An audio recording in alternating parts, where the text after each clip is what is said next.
Chapter 5009. Madame Shenyuan, why are you here? Madame Song stood up and quickly put on her coat before walking over to Song Yunxian. Her face was still a little pale, but she suppressed her panic and calmed herself down. Fengjiu smiled and glanced at Qing Wanli. I noticed that this person was looking at you strangely during the day. When I was out for a stroll at night, I saw him groping his way to your room in the dark. That's why I came over to take a look. As she spoke, she paused, and her gaze landed on that person. Mrs. Song, how do you think we should deal with this person? Madame Song was stunned and didn't know what to do. If they killed him, they couldn't afford to offend the Qing family. But if they didn't kill him, what happened tonight would spread. Madame Shenyuan, what do you think we should do? I don't know what to do.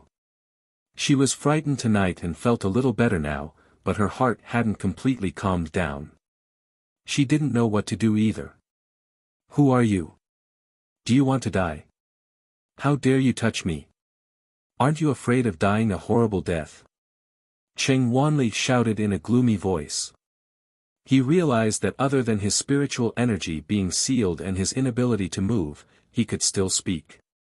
However, he noticed that a soundproof barrier had been set up around the room at some point.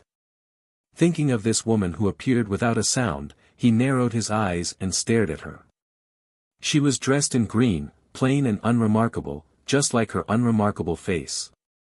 If she was on the streets, no one would pay her any attention. However, this woman's gaze was calm and indifferent, and her aura was restrained. He couldn't see her cultivation level, but he could feel that there was something different about her. That aura was the aura of an expert. Die a horrible death.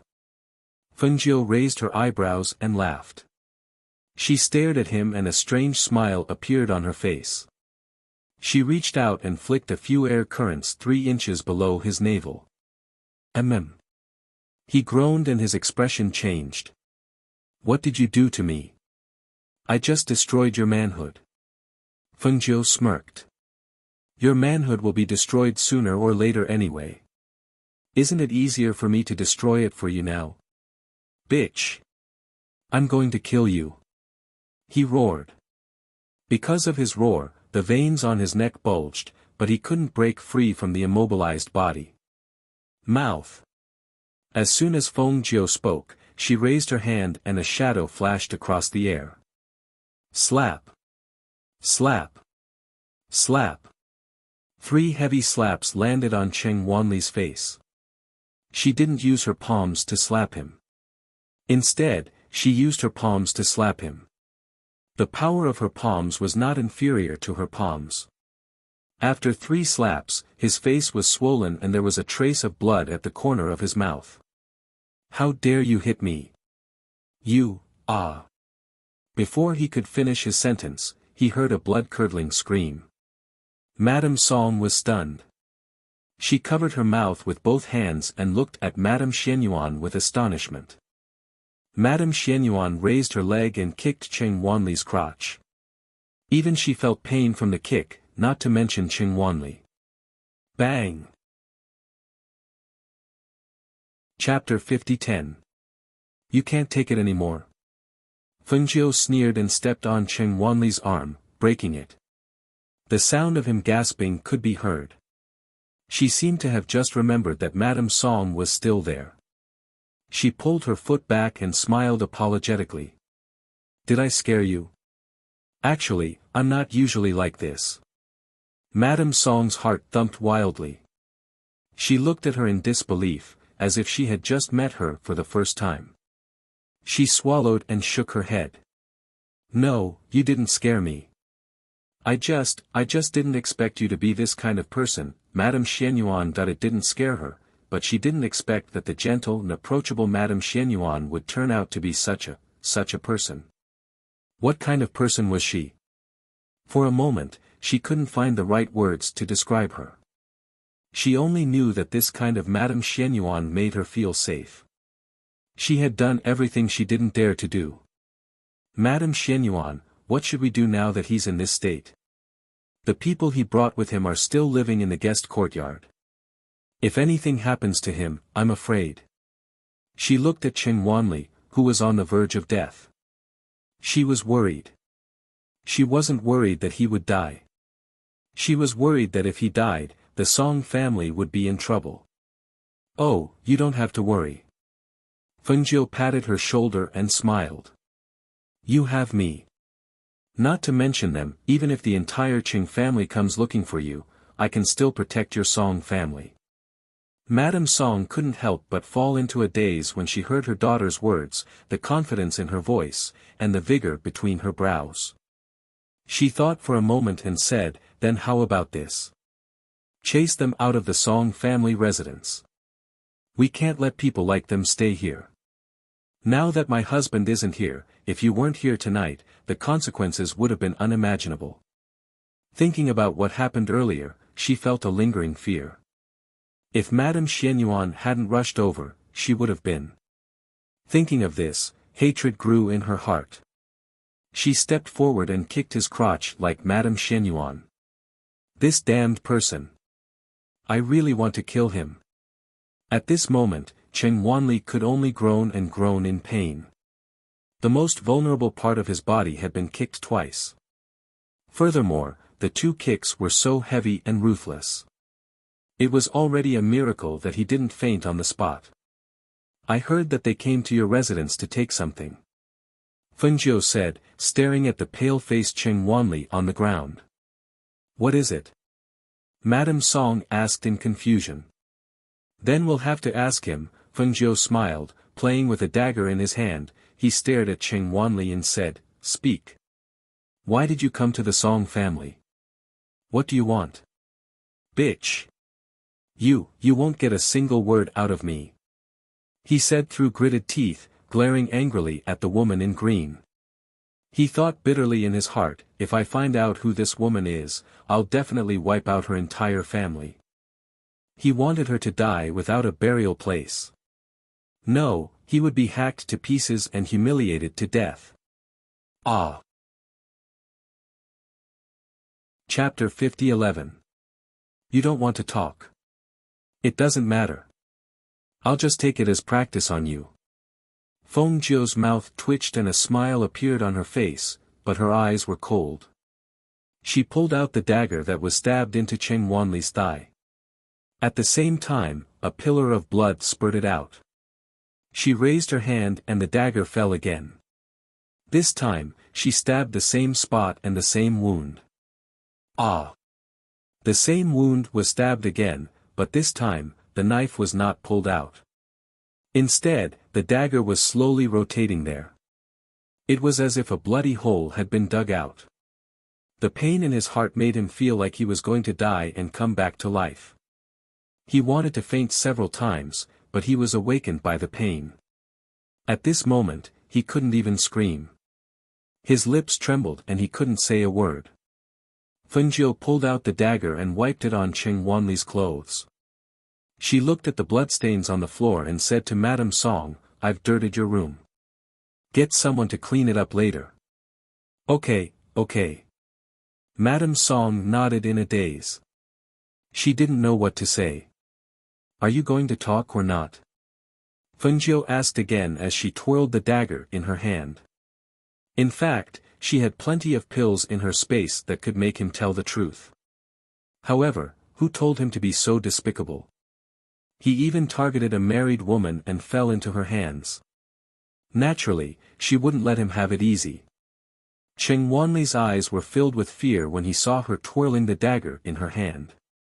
He forced himself to say, I'll talk. I'll talk. I'm here for the Song family's Rainbow Spirit Stone. He gulped. Afraid that she wouldn't believe him, he hurriedly said, It's true. I'm really here for the Rainbow Spirit Stone. We know that the Song family has a Rainbow Spirit Stone. It's an extremely rare treasure, so we want to give it to the ancestor as a birthday gift. Fengjiu glanced at him and chuckled when she saw the fear on his face. She then looked at Mrs. Song and asked, Is there such a thing? Madame Song was also startled when she heard about the Rainbow Spirit Stone. When she heard Madame Xuanyuan's question, she nodded and said, our Song family does have a rainbow spirit stone. It's a treasure that our ancestor obtained. However, I've only seen it once.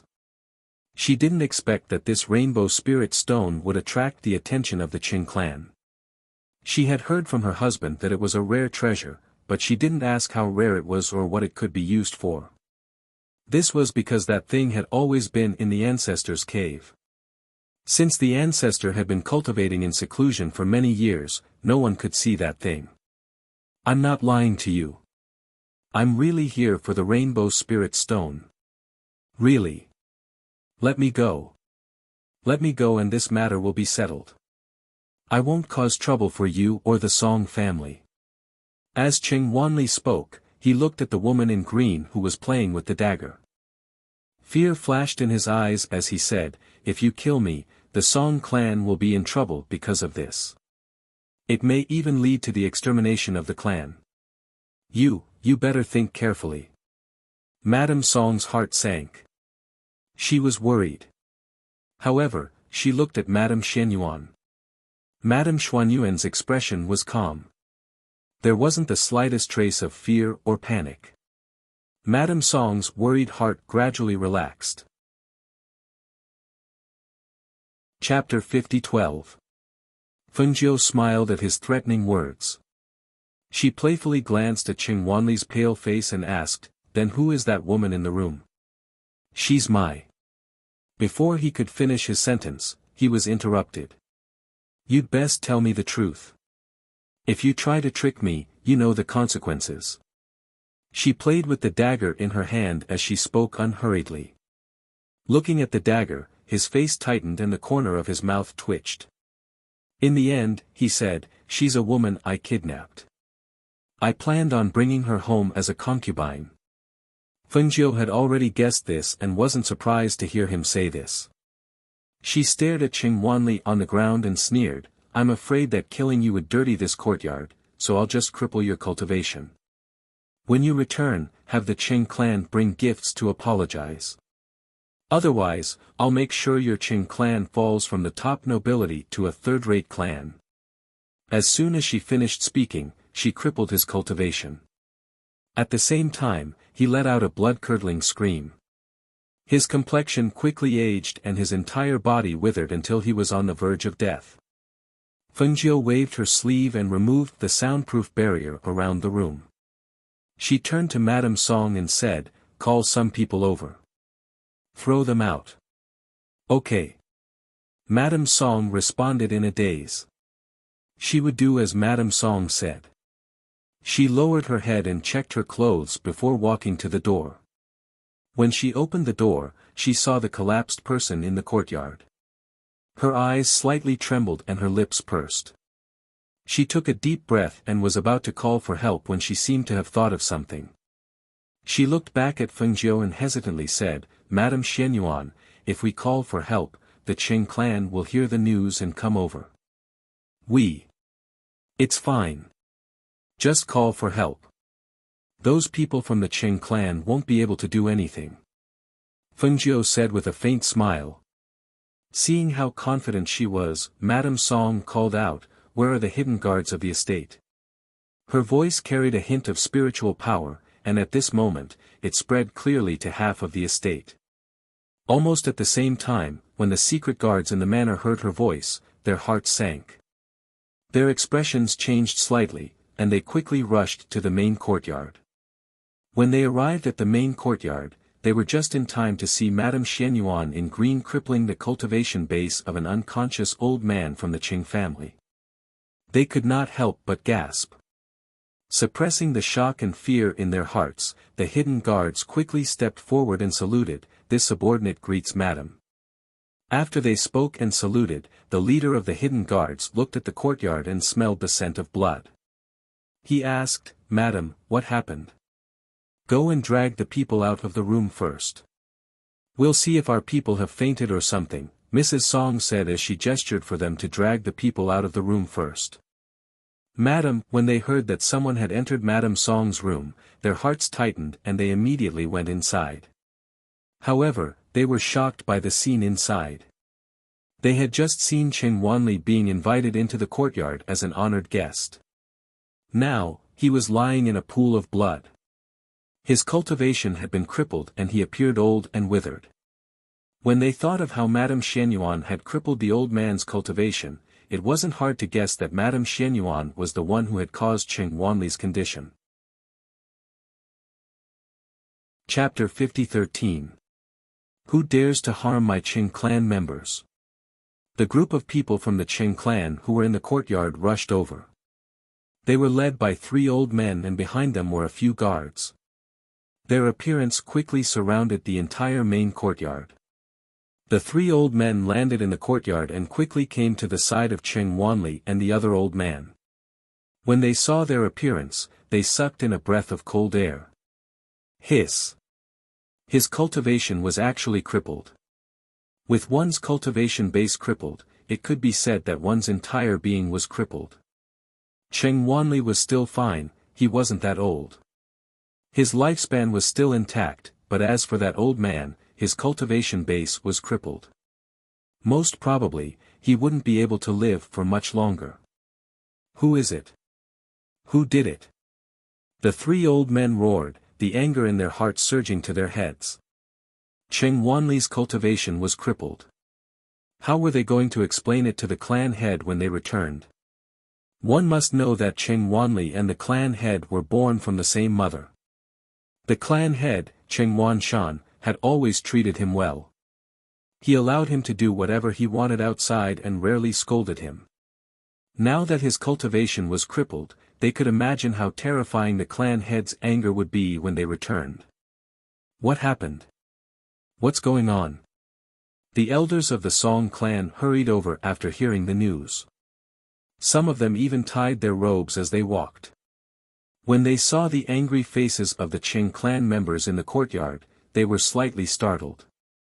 Their gazes landed on the 2 people in the courtyard whose cultivations had been crippled. After looking for a while, they realized that it was Chen Wanli and the other old man from the Qing clan. However, at this moment, they were lying on the ground on the verge of death. The few of them looked at each other and frowned. They did not ask the Qing clan members. Instead, they looked at Madame Song and asked directly, "What's going on? Aren't those 2 people from the Qing clan? Why are they in the main courtyard? Chen Wanli snuck into the main courtyard at night and tried to do something to me." Madame Song did not say anything else. With just this sentence, everyone already knew what was going on. When the elders heard this, a trace of anger appeared on their faces. However, when they saw that the 2 people on the ground had their cultivations crippled and were covered in injuries, they suppressed the anger in their hearts. They had originally thought that since the Qing family was a noble family with 9 powerful experts, it would be beneficial to their Song family if they could form a good relationship with them. However, they never thought that these people would have ulterior motives. I didn't think that there would be such a shameless person in a powerful family. The great elder's aged voice was filled with anger and disdain. Humph! An old man from the Qing clan snorted. His aura spread out and headed towards the Song clan. He narrowed his eyes and shouted with a gloomy face, "Crippling 2 people from my Qing clan. You Song clan people are quite capable." His gaze swept across the people in the courtyard, but he couldn't see anyone in the courtyard who could cripple the cultivation of the 2 people from the Qing clan. Who did it? You'd better come out obediently. Otherwise, don't blame us for slaughtering your entire Song clan tonight. The old man's gloomy gaze swept across the crowd. His voice was filled with murderous intent as it spread throughout the courtyard. Hearing this, the elders of the Song clan looked at each other. How could they know who had crippled the cultivation of the 2 people? However, since it happened in the Song clan's courtyard, it was definitely related to the Song clan. Chapter 50-14. Slaughter the entire Song family. How arrogant! Fengjiu slowly stepped forward. However, just as she took a step forward, her green figure flashed like a demon and instantly appeared behind one of the elders. She then grabbed his throat with one hand. Ah! The elder cried out in shock. His throat was lifted upwards and he could not help but stand on his tiptoes. He lifted his chin slightly to ease the suffocating sensation. The aura of death instantly enveloped him. This scene had caught him off guard and he did not even have time to react before he fell into the other party's hand. His lifeline had been grabbed and he could not move. It was you who crippled their cultivation. When they saw the inconspicuous woman in green make her move, the other two elders immediately reacted. So the two of them had fallen into this woman's hands. She was quite capable to cripple their cultivation and injure them to such an extent. They narrowed their eyes at the thought of this and a cold light flashed across their eyes. If I were you, I would release them and run for my life. Otherwise, you'll die a graveless death. Is that so? Feng Jiu sneered. She raised her other hand and directly destroyed the cultivation of the old man who was being held in her hand. Ah! A shrill cry filled with unwillingness rang out. His entire being aged at a speed visible to the naked eye. His body became thin and small until his cultivation was completely crippled. He was then thrown aside by Feng Jiu. In order not to sully the main courtyard, I will be merciful and not take your lives. I will let you live for a few more days. Feng Jiu curled her lips and took out a handkerchief to wipe her hands. Her gaze turned, and her clear eyes fell on the two old men who had astonished and shocked expressions on their faces. You too crippled yourselves. Or should I help you? You, who are you? For someone to be able to hold them captive in one move, her power must be above theirs. Especially when this woman had not made a move, her murderous aura caused them to shiver. Her calm and bottomless eyes, as well as the faint smile on her lips, made people feel that she was extremely mysterious and dangerous at this moment. Demonis! Eat my palm! An old man bit down on his knife and gathered his spiritual aura as he rushed forward. With a whoosh, he sent a palm strike towards Feng Jiu. However, he did not expect that his powerful palm strike was easily neutralized by the other party's sleeve. Just as he widened his eyes in shock, he heard the other party's voice. Demonis? Ha! The last time someone called me that, not even their bones could be found. Feng Jiu sneered. At the same time, he sent out a palm strike, which landed heavily on the old man's body and sent him flying. Bang! Pooh! The old man's body crashed heavily into the corner of the wall. Blood spurted out of his mouth. He wanted to stand up, but after struggling for a long time, he still couldn't stand up. In the end, he fell to the ground, gasping for breath. Why are you still standing outside? Attack! The other elder roared angrily and called in the guards who were standing guard outside. The elders of the Song family were just about to help when they saw the green-robed woman's figure flash and appear in front of the elder who had roared angrily. Chapter 50-15. Plop. He fell to his knees with a loud thud. It was the sound of his knees hitting the hard ground. The elder's face turned pale in an instant. Large beads of sweat formed on his forehead and dripped down his cheeks. He was shocked. Looking at the woman in green before him, his eyes were filled with despair. The people before him were either crippled of their cultivation or severely injured. As for him, he would not be able to escape the fate of death. Thinking of this, he felt even more indignant.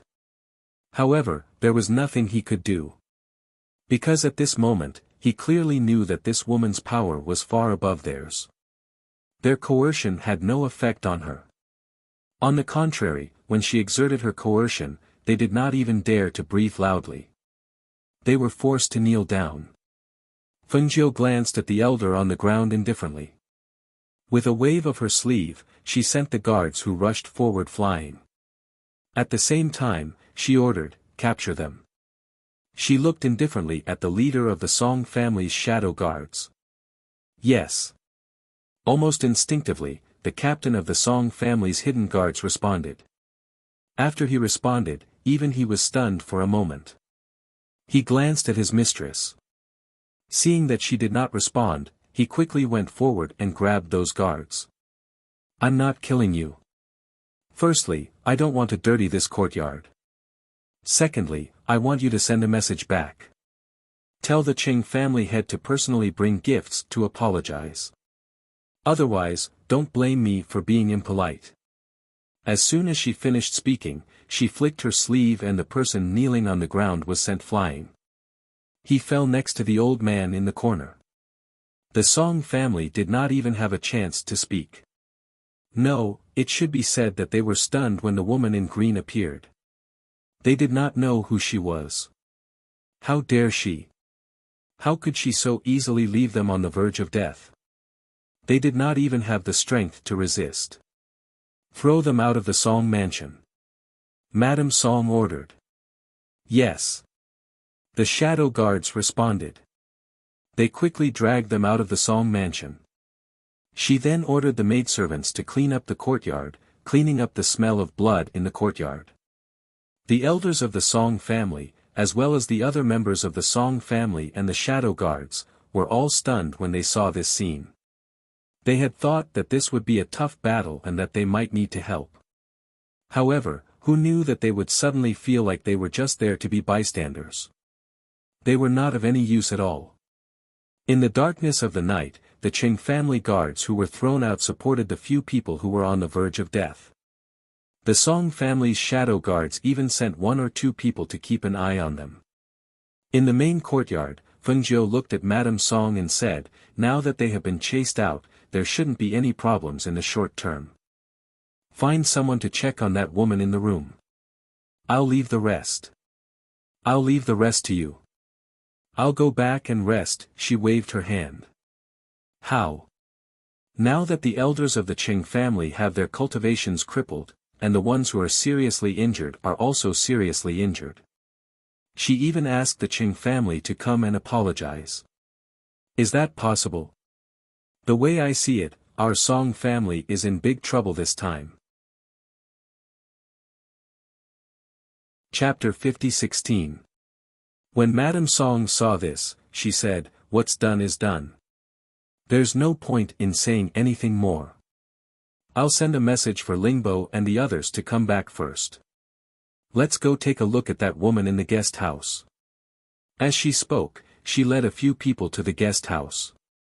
The next day, Madame Song only arrived at Fengzhou's courtyard to wait for her when it was close to noon. She had many things to ask her and could not sleep, so she came here to wait for her to wake up. When Fengzhou finished washing up and walked out of her room, she saw her sitting there. She walked over and said, good morning. Madame Xianyuan, I have some things to ask you, so I came early. After Madame Xianyuan sat down, she asked, Madame Xianyuan, the people from the Song family left just like that. I think it's impossible for them to come and apologize. Not only that, they might even be angered and attack the Song family. What do you think? Before this matter is resolved, I won't leave. Don't worry. She smiled and took a sip of the tea in front of her. She smiled and said, didn't me or mention my identity to you? Madame Song was slightly taken aback when she heard this, but she shook her head. Me didn't say anything. She only said that you were a very important friend of hers and asked me to treat you well. Listening to her words, could it be that she had some kind of shocking identity? She thought about the 3 children that me brought back this time. Those 3 children said that they were the Qin Emperor's disciples, and she was familiar with them. Could it be that Madame Xianyuan was acquainted with the Qin Emperor? At that moment, a few thoughts flashed through her mind, and she vaguely had some guesses. If she was an acquaintance of the Qin Emperor, and the kind that was close, it would explain why she looked down on a large family like the Qing family, and why she had the ability to cripple the elders of the Qing family. When she thought of this, she calmed down. She said, oh right, I went to the guest house last night. That girl was a young miss from a small family, but because of her beauty, Cheng Wanli took a liking to her. Cheng Wanli killed her entire family, leaving only her alive. He took her away. Speaking of this matter, she sighed softly and said, "That girl is also a pitiful person. Her body is also covered with large and small injuries. But according to her, because her injuries have not yet healed, Cheng Wanli did not touch her. Until now, she is still a pure and innocent girl. When I came over, I told the servants to have her dress up. Later, she will come over and say that she wants to thank you in person." Madame Song paused, then continued speaking, and I sent a message to Lingbo and his sons to ask them to come back early. Feng Jiu nodded. "Okay, I understand. As Madam Xianyuan, Miss Ku wishes to see you." Madame Song glanced at Feng Jiu, then said to the outside, "Let her in." Not long after, a woman in a plain white dress walked in from outside. When she entered, she glanced at the two of them, especially the woman in green with an ordinary appearance. Her gaze lingered on them for a while before she bowed to the two of them. Chapter 50-17. Feng Jiu glanced at her and saw that after resting for a night, this woman's mental state was much better than last night. She was dressed in a plain white robe and there was only a small white flower in her hair. Her extremely beautiful face was accentuated by the sadness and worry between her brows. Coupled with her slightly pale complexion and her slender waist, one had to admit that this was a beauty that would make any man feel pity for her. It was no wonder that a lecherous person like Cheng Wanli would exterminate her entire family for such a woman. It could only be said that beauty was a source of calamity. Sometimes, it was not necessarily a good thing for a woman to be born with a beautiful face. If a woman was born with a beautiful face but did not have powerful strength, not only would she bring disaster to herself, she would even implicate her family. She herself was a peerless beauty, and her appearance had brought her many troubles. However, she had resolved them all. As for the woman in front of her, she had such a beautiful face but did not have powerful backing or strength. It was not strange that she would be targeted by a lecherous person. "How did you get targeted by Cheng Wanli?"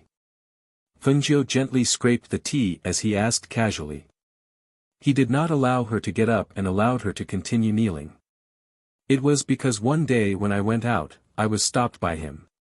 However, I did not expect that he would dare to enter my home at night and take advantage of the darkness to slaughter my entire family of over 100 people." When Kumeng spoke of this, her eyes were filled with hatred. However, when she thought of what Madame Song had said last night, she took a deep breath and suppressed the hatred in her heart. "I thought that I would not be able to escape from his evil hands, but I did not expect that Madame would save me. Madame's great kindness, Kumeng has no way of repaying her, I can only—" Before she could finish, she was interrupted by Feng Jiu. "That's enough." Feng Jiu placed the lid back on the teacup and looked at the kneeling Kumeng, saying, "You may leave." Kumeng was slightly startled. She couldn't help but raise her head to look at her. She quickly lowered her head and responded, "Yes, Kumeng will take her leave." As she spoke, she stood up, bent her knees, and bowed to them before leaving. Madame Song had been quietly watching from the side. When she saw that Madame Xianyuan had chased her out, she smiled and said, "Madame Xianyuan, do you not like her?" Feng Jiu smiled and looked at her. "She's just a stranger to me. There's nothing to like or dislike about." She paused for a moment before asking, "How does Madame Song plan to arrange her?" When Madame Song heard her words, a gentle smile appeared on her face. She said softly, "She's still injured. Once she recovers, let her leave." That's good." Feng Jiu nodded. She was satisfied with Madame Song's arrangement. Furthermore, the fact that she was able to make such an arrangement showed that she was a thoughtful person. In the Song manor, Song Lingbo was in the prime of his life and his 3 sons were all adults. It was not a wise decision to keep such a beautiful woman in the manor. Letting her leave was the best arrangement. Meanwhile, Kumeng, who had returned to the guest courtyard, sat in front of the mirror in her room and stared blankly. She was no longer a rich young lady. Her entire family had been wiped out. She was now a homeless and lonely woman. Moreover, she was an extremely beautiful woman. Chapter 50:18. Could this be considered her family's revenge? Then where should she go from here on out? With such a face, she was afraid that she would be targeted by lecherous men if she walked out. She lifted her hand and gently caressed her beautiful face. Her brows were slightly furrowed with a tinge of sorrow. She looked so lovely and moving. What should I do? She muttered softly.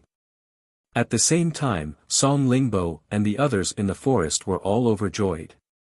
They had found many good things in this area yesterday and even hunted a few high-level ferocious beasts. They had been busy the whole night and were only able to sit down and rest now that they were done. Father, something happened at home. Mother wants us to go back quickly. The second son of the Song family put the ingredients he had picked into his spatial ring. Only then did he notice the message from the communication jade and immediately reported it to his father. We also received the message from Mother. She wants us to go back quickly, the third and eldest sons of the Song family said together. Song Lingbo's heart sank after hearing their words. He asked, "Did your mother say what happened?" As he spoke, he took out his communication jade from his spatial ring to listen. She didn't say in detail. She just wants us to go back quickly. The few of them shook their heads. Song Lingbo listened to the message on the communication jade. It was indeed as they said. He immediately shouted to everyone, "Get ready and return to the city quickly." Song Mi, Hao, and the other two had just come back from washing their faces. They heard their conversation before they even got close. They looked at each other and quickly ran over. "Father, did Mother say what happened?" Song Mi, asked.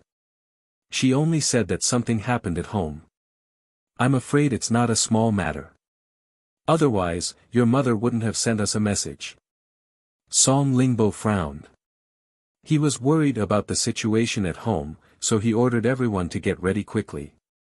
He didn't have time to rest and was about to return to the city. Song Mi, hurriedly took out her communication jade from her space ring. Unlike her three brothers and father, her communication jade said that something had happened at home. However, her friend, Madame Xianyuan, had helped out. She even asked about Madame Xuanyuan's background. "Madame Xianyuan? That friend you're talking about?" Song Lingbo asked Song Mi, after hearing the message on the communication jade. "Oh, yes, that's her." Mi, was stunned for a moment before she nodded and said, "Father, brother, don't worry. With Madame Xianyuan in our family, nothing will happen to our family. Her master was very powerful. With her as a guest in her house, even if something really happened, she wouldn't sit idly by." Song Lingbo frowned and asked, "Who is that Madame Xianyuan?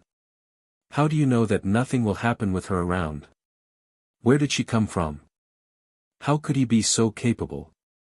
Even the elders of the Song family couldn't handle it, but she did. He, father, this Madame Xianyuan is amazing," she said mysteriously, then smiled and said, "But since she's here, and we've gained a lot during this time, let's go home.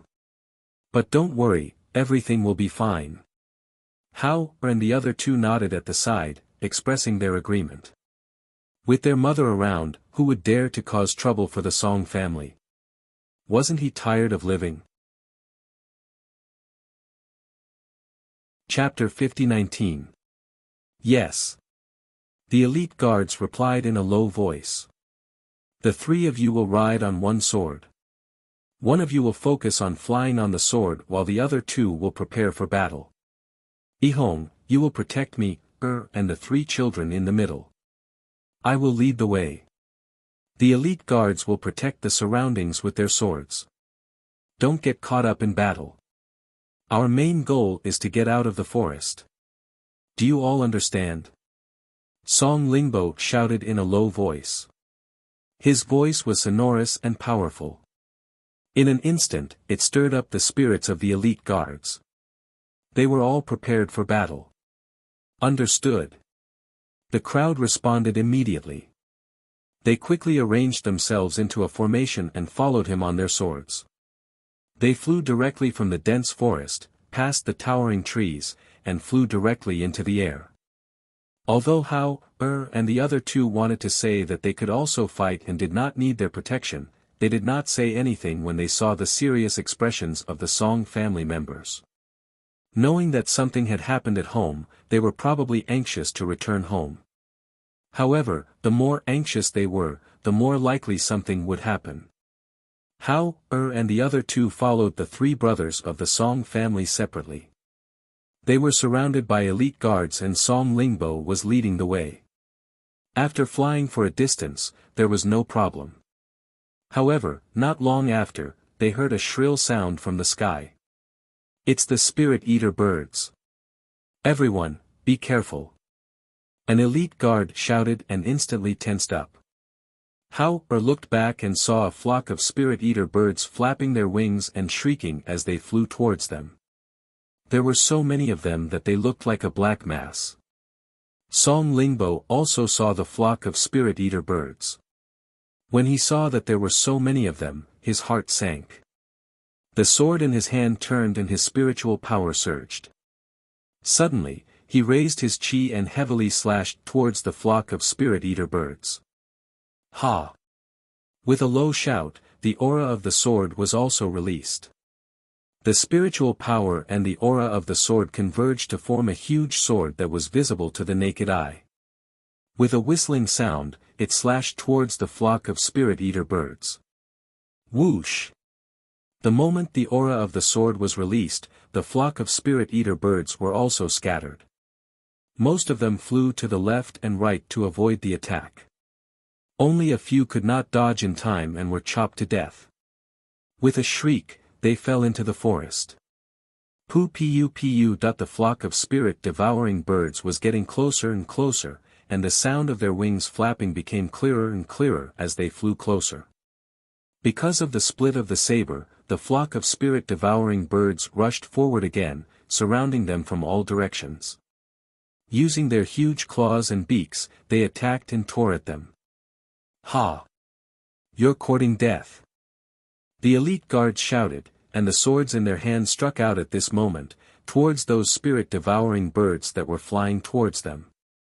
Because Hao, and the others were protected in the middle, even if the spirit-devouring birds approached and attacked, they were unable to directly attack the few people in the middle. Hiss! Chaotic screeches could be heard, and bird feathers could be faintly seen falling down. The three Song brothers and me protected Hao, and the other two. However, when they saw that they were unable to attack from their surroundings, some of them knew how to fly to a high place and dive down from above. Kill! Song Lingbo shouted and flew into the air. With a horizontal slash of his saber, he sent a spirit-devouring bird flying. The sharp saber in his hand turned again, and he slashed towards the surrounding spirit-devouring birds. Even though they weren't weak and their fighting strength was strong, many of them were injured under such a dense barrage of attacks. Scratches of various sizes could be seen on their bodies. Some looked like they were scratched by the claws of the birds, while others looked like they were bitten by the beaks of the birds. Chapter 50-20.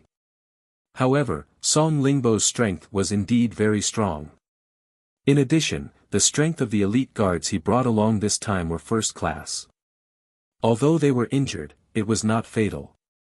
After a fierce battle, those spirit-devouring birds did not continue to pester them, and they continued to move forward with injuries. The next day, when the city gate opened, they went to Song family. Because it was still early, there were not many people on the street.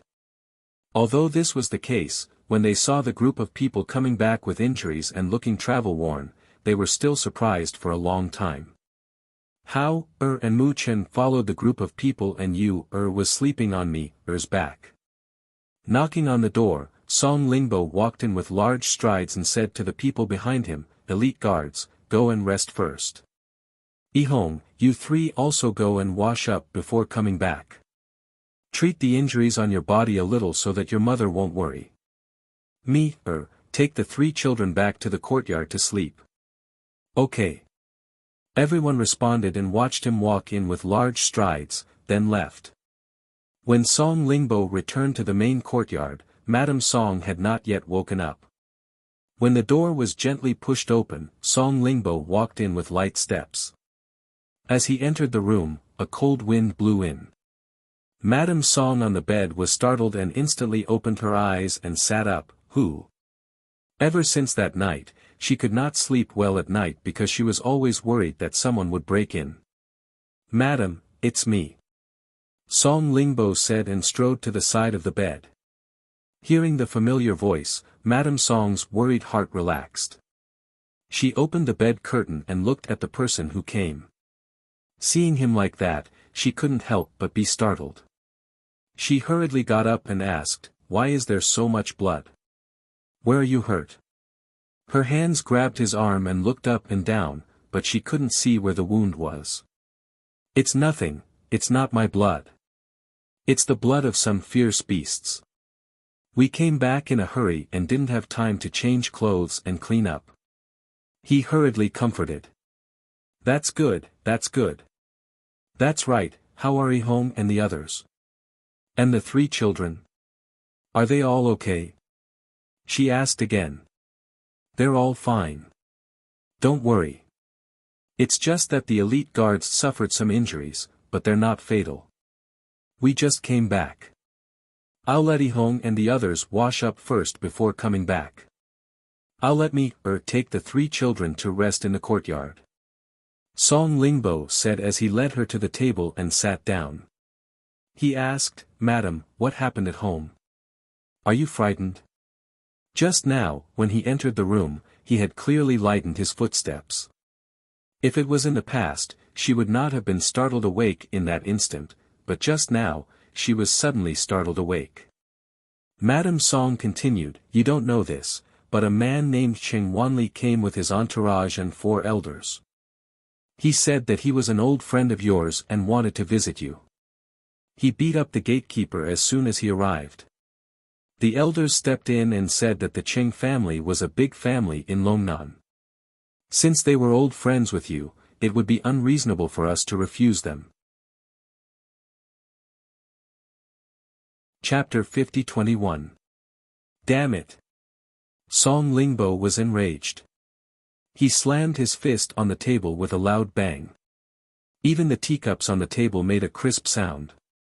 Madame Song held his hand and whispered, "Don't be angry. Listen to me." He took a deep breath and held her hand. Suppressing the anger in his heart, he said, "Tell me." Fortunately, Madame Shenyuan appeared and saved me. If not for her, the consequences would have been unimaginable. She continued, "She crippled Cheng Wanli's cultivation and forced him to reveal his purpose for coming to our house. That was when I found out that he came for the Rainbow Spirit Stone. As for me, I was lustful." That night that she recounted the events of that night in detail. Finally, she said, "That's what happened. At that time, other than what Madame Shenyuan did, I really couldn't think of any better way. I was just worried that the Cheng family would seek revenge, so I hurriedly sent a message to you to come back." Song Lingbo let out a deep breath when he heard that. He felt a wave of lingering fear and said, "Fortunately, you're fine, and fortunately, Madame Shenyuan is in our estate. Madam, come with me later. I want to personally greet Madame Shenyuan and thank her." "Okay, I'll get someone to prepare a bath for you first," Madame Song said as she stood up. She went to the bedside to get a coat and put it on. Then, she went to the door and gave an order. On the other side, in the guest house, was sending Hao, and the other 2 back.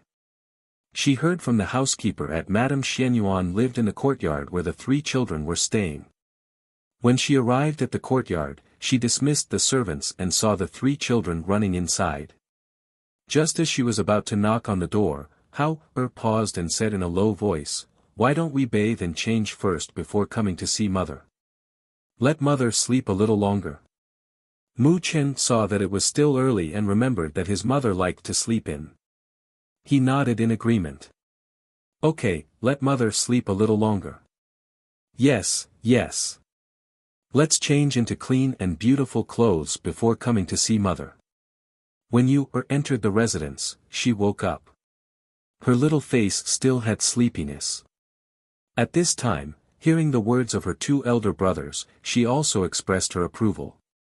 When Mi heard their conversation, she gave some instructions to the servant girl outside the courtyard. She then walked towards them and said softly, "Then I'll go back first. I'll come back later. I've already asked the servant girl to prepare hot water for your bath. If there's anything you need, just let the servant girl arrange it." "All right." The three of them replied. After watching her leave, they returned to their respective rooms. With Fengjiu's cultivation, how could she not know that the three people were whispering outside the door? Hearing their voices and knowing that they were back, she opened her eyes with a smile and yawned. Thinking that the three little guys had said that they wanted to take a bath and change clothes first, she was not in a hurry to get up. After lying on the bed for a while, she got up and washed up. After leaving the room, he instructed the maidservant to have the kitchen prepare some food. He raised his hand and set up a soundproof barrier in the courtyard. Then, he sat in the courtyard and waited for the three children to come out of the room. Mother. Mu Chen was the first to leave the room. As soon as he stepped out of the room, he saw his mother sitting by the stone table in the courtyard. He immediately ran towards her. Chapter 50-22.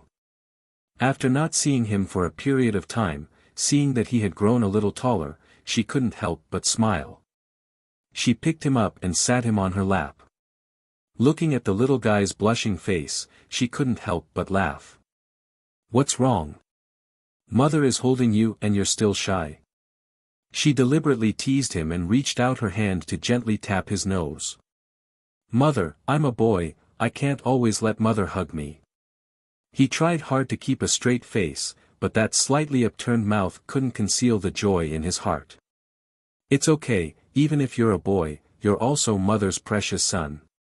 Mother can not only hug you, but also kiss you." Saying that, she kissed his little face. Seeing that her son's ears were red, she couldn't help but chuckle. "Son, who do you take after to be so shy?" she asked in amusement. Mu Chen blushed with a trace of embarrassment, but his eyes were full of joy. Thinking for a bit, he said, "Like father." Hearing this, Fengjiu laughed and nodded in agreement, "Yes, like your father. Thinking of that year, your father was kissed by mother, and he was so excited that he fainted." Speaking of this matter, she couldn't help but laugh. "Mother! Mother!" Two joyful voices came at the same time, and at the same time when the door opened, Hao and Yu trotted towards her. "Mother, mother, I missed you so much." Yu was a girl, so she was the best at acting spoiled. She threw herself into her mother's embrace and rubbed against it. "Mother." Hao acted like an elder brother and came to her side and called. "Sit down. Tell mother, how have you been outside during this period of time?" Fengjiu put Mu Chen down and let him sit down beside her. She also hinted Hao to sit down. Yu squeezed into her mother's embrace and sat on her lap, hugging her tightly with both hands. Regarding this, Fengjiu could only feel helpless. She lovingly smiled and reached out to touch her still somewhat wet hair, saying, "Sit properly, mother will help you dry your hair a bit. It's easy to get sick like this, you know. I heard mother talking with brother, so I hastily dried my hair and ran out." Yu said and sat properly without moving. Fengjiu used her spiritual power to help her dry her hair, then helped her tie her hair again, then hugged her. When she hugged her soft daughter, she raised her eyebrows. Lowering her head to look, she said with a smile, "Yu, did you gain weight again?" Hugging her soft and fleshy body, her weight had also increased by a lot. Yu looked at her with a beaming smile, then somewhat bashfully buried her head in her mother's bosom, and said, "Mother, the food cooked by big sister Mi's family is truly delicious, moreover her brothers will also cook delicious and beautiful things for us. And, mother knows, so you have to raise yourself well." Yu knows. She hurriedly nodded. "How, did you have any harvest when you went out with Song family?" Fengjiu looked at Hao, sitting beside her and asked. Chapter 50-23. Fengjiu listened to Hao talking, and not long after, Yu interjected a few words, and Mu Chen also opened his mouth to speak. Listening to the three children talking about the interesting things inside and the return journey, she nodded her head and praised, "You all did very well." Hearing their mother's words of praise, the three children looked at each other and laughed at the same time. The maid came over with breakfast, but because she saw the boundary of the courtyard, she didn't enter, but stood at the entrance of the courtyard and waited. After seeing this, Fengjiu said a few words to the three children, then removed the boundary, and let the maid bring in the food. "You all came back so early, you must be hungry, quickly eat. After eating, if you are tired, go back to your room and sleep," Fengjiu said to the three children. "Okay." The three children answered and accompanied her to eat breakfast. After eating breakfast, Fengjiu accompanied the three children to walk in the courtyard to digest the food, then let them go back to their room to sleep for a while, and wait until noon. She will take them out to play. When the three children heard that she will take them out to play, they immediately agreed and returned to their room to sleep. Not long after the three children returned to their room, Song Mi came over. When she entered the courtyard and saw that she was alone, she stepped forward and called, "Master, where are the three of them? I let them sleep for a while to make up for their sleep, and at noon, I will take them out to play," Fengjiu said with a smile, sitting by the table and drinking tea. "Then I will take you out at noon, I am familiar with this city." Saying this, Mi said, "Master, I went to my mother's place, and I also know about the matter in my family. This time, I really have to thank you, my father and mother are behind me. They said that they will personally come to thank you." "That's right, my father has been asking about your identity, but I didn't say." Hearing this, Fengjiu smiled and said, "I originally planned to return to the island when you returned, but now that your family is in trouble, and most likely because of me, I can't leave until the matter with the Qing clan is resolved. So, we will continue to stay here for the time being. It won't be too late to leave after the matter with the Qing clan is resolved." Song Mi was taken aback. Would the Qing family dare to seek revenge? Didn't they say that the cultivation of those four old men with strong cultivations was crippled by master? If the Qing clan's clan head knows about this, he probably won't come to seek revenge, right?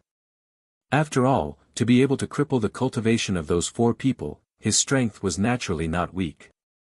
The Qing clan did not want to take the risk of offending him again. Fengjiu chuckled and toyed with the teacup in his hand. "You don't understand. There are some people who, even if you have the intention to let them go, they still insist on walking down the path of death. What will the Qing family do? I don't know, but I believe that we will know soon enough." Hearing this, Song Mi didn't say anything else because she saw that her father and mother had arrived. She immediately said, "Master, my father, mother, and my three older brothers are here." As she spoke, she walked towards them. Ever since Song Lingbo entered the courtyard, he had been sizing up the lady in green who was sitting there drinking tea. Her green robes were simple yet elegant, and her appearance was ordinary. She was the kind of person who would be forgotten with a single glance.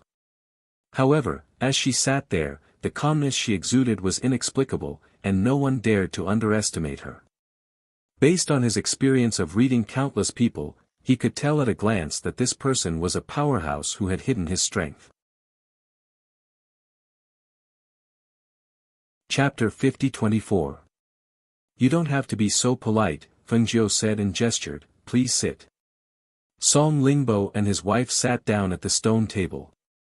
Mrs. Song said, Mrs. Shenyuan, these three are Mia's three brothers. Then, she looked at the three. The three of them understood and stepped forward to bow. Song Yihong. Song Yiming.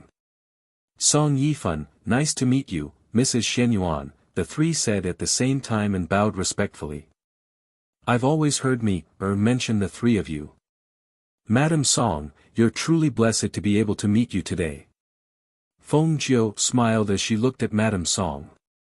Hearing this, Madam Song couldn't help but smile. She looked at the children with gratification and joy in her eyes, but she still smiled modestly and said, You're too kind. Don't judge them by their looks. They're usually troublesome. Mrs. Shenyuan, I've heard from my wife about what happened in the house. This time, it's all thanks to you. I, Song Lingbo, am very grateful. Song Lingbo stood up and said. This time, he bowed deeply to her. Seeing this, Feng Jiu said, This is Mia's home. I happen to be here as well.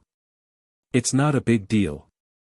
Mrs. Shenyuan, you saved my wife and solved the crisis of the Song family.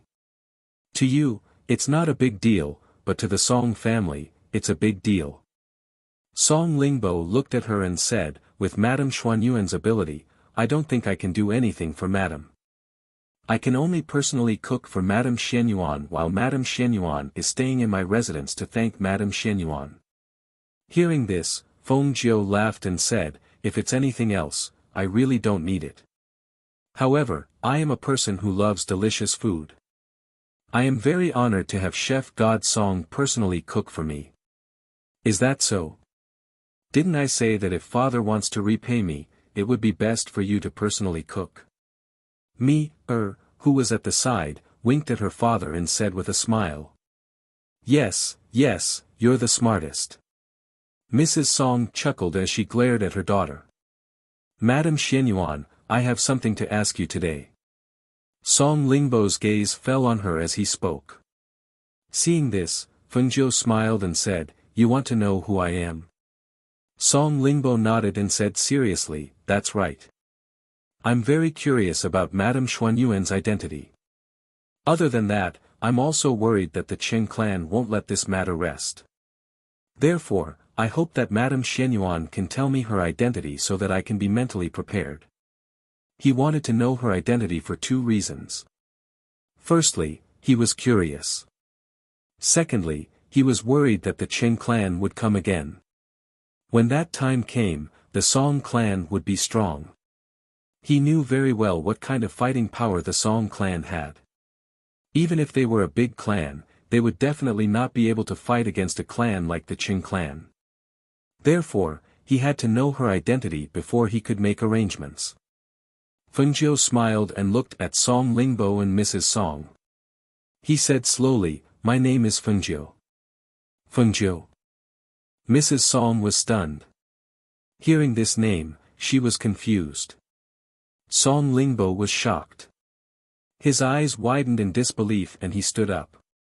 He could not hide the shock on his face. You are. Waves of shock surged in his heart.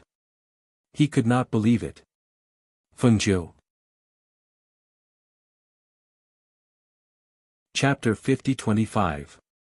He couldn't help but look at Mir and ask, Mir, is she really? Yes, it's the one that father guessed. Song Mir nodded with a smile. Hearing this, Song Lingbo was about to kneel down and salute Feng Nine as he said, Song Lingbo was blind. I didn't know. He wanted to kneel down but found that he couldn't. It was as if there was an invisible force holding him and preventing him from kneeling. He looked up and saw Feng Jiu smiling. Master Song, you don't have to do this. I didn't want to disturb anyone. Yes. He quickly nodded and stood up, not daring to sit at the same table with her. Empress Phoenix Master. She was the most powerful being in the world.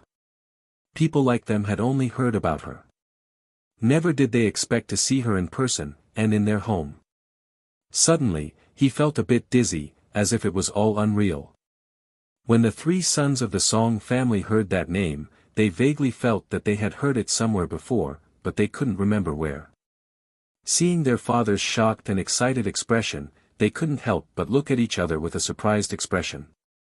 Song Yifan waved at Mir, and the three of them went to a corner and whispered. Mir, who is Lady Shenyuan? Why does father look so shocked when he hears the name Fengjiu? I think I've heard the name before, but I can't remember. Who is she? Song Yifan asked in a low voice. The other two also looked at Mir, waiting for her answer. You don't know. Song Mi blinked her eyes.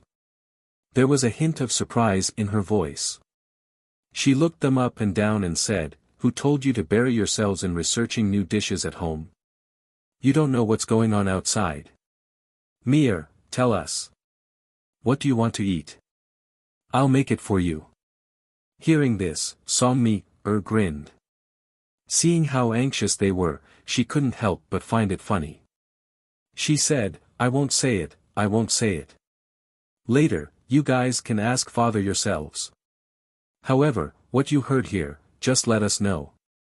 Don't let anyone else know, especially the name Phone 9. Don't mention it in front of anyone else. Why is that? The three of them couldn't help but look at Lady Shenyuan, who was talking to their parents. Just listen to me and you won't go wrong. She said with a smile and didn't say anything more to them. She skipped over to her parents' side. Song Lingbo and the others chatted with Fengjiu for a while and then left. After Mi saw them leave, she came to Fengjiu's side and said with a smile, Mistress, you didn't want anyone to know your identity when you disguised yourself this time. Why did you tell my father? The Song family is so much weaker than the Qing family. If I didn't tell your father who I am, do you think he would feel at ease? Fengjiu raised an eyebrow and glanced at her. You, on the other hand, seem happy to see your father scared by my identity. Chapter 50-26. Okay, Fengjiu replied with a smile. On the other side, when Song Lingbo returned to the main courtyard and sat down on a chair in his room, he could not help but exhale softly. He leaned against the chair and did not speak for a long time. However, his eyes shone with an excited light, and his expression was somewhat indescribable. Seeing him like this, Mrs. Song couldn't help but worry, Darling, are you okay?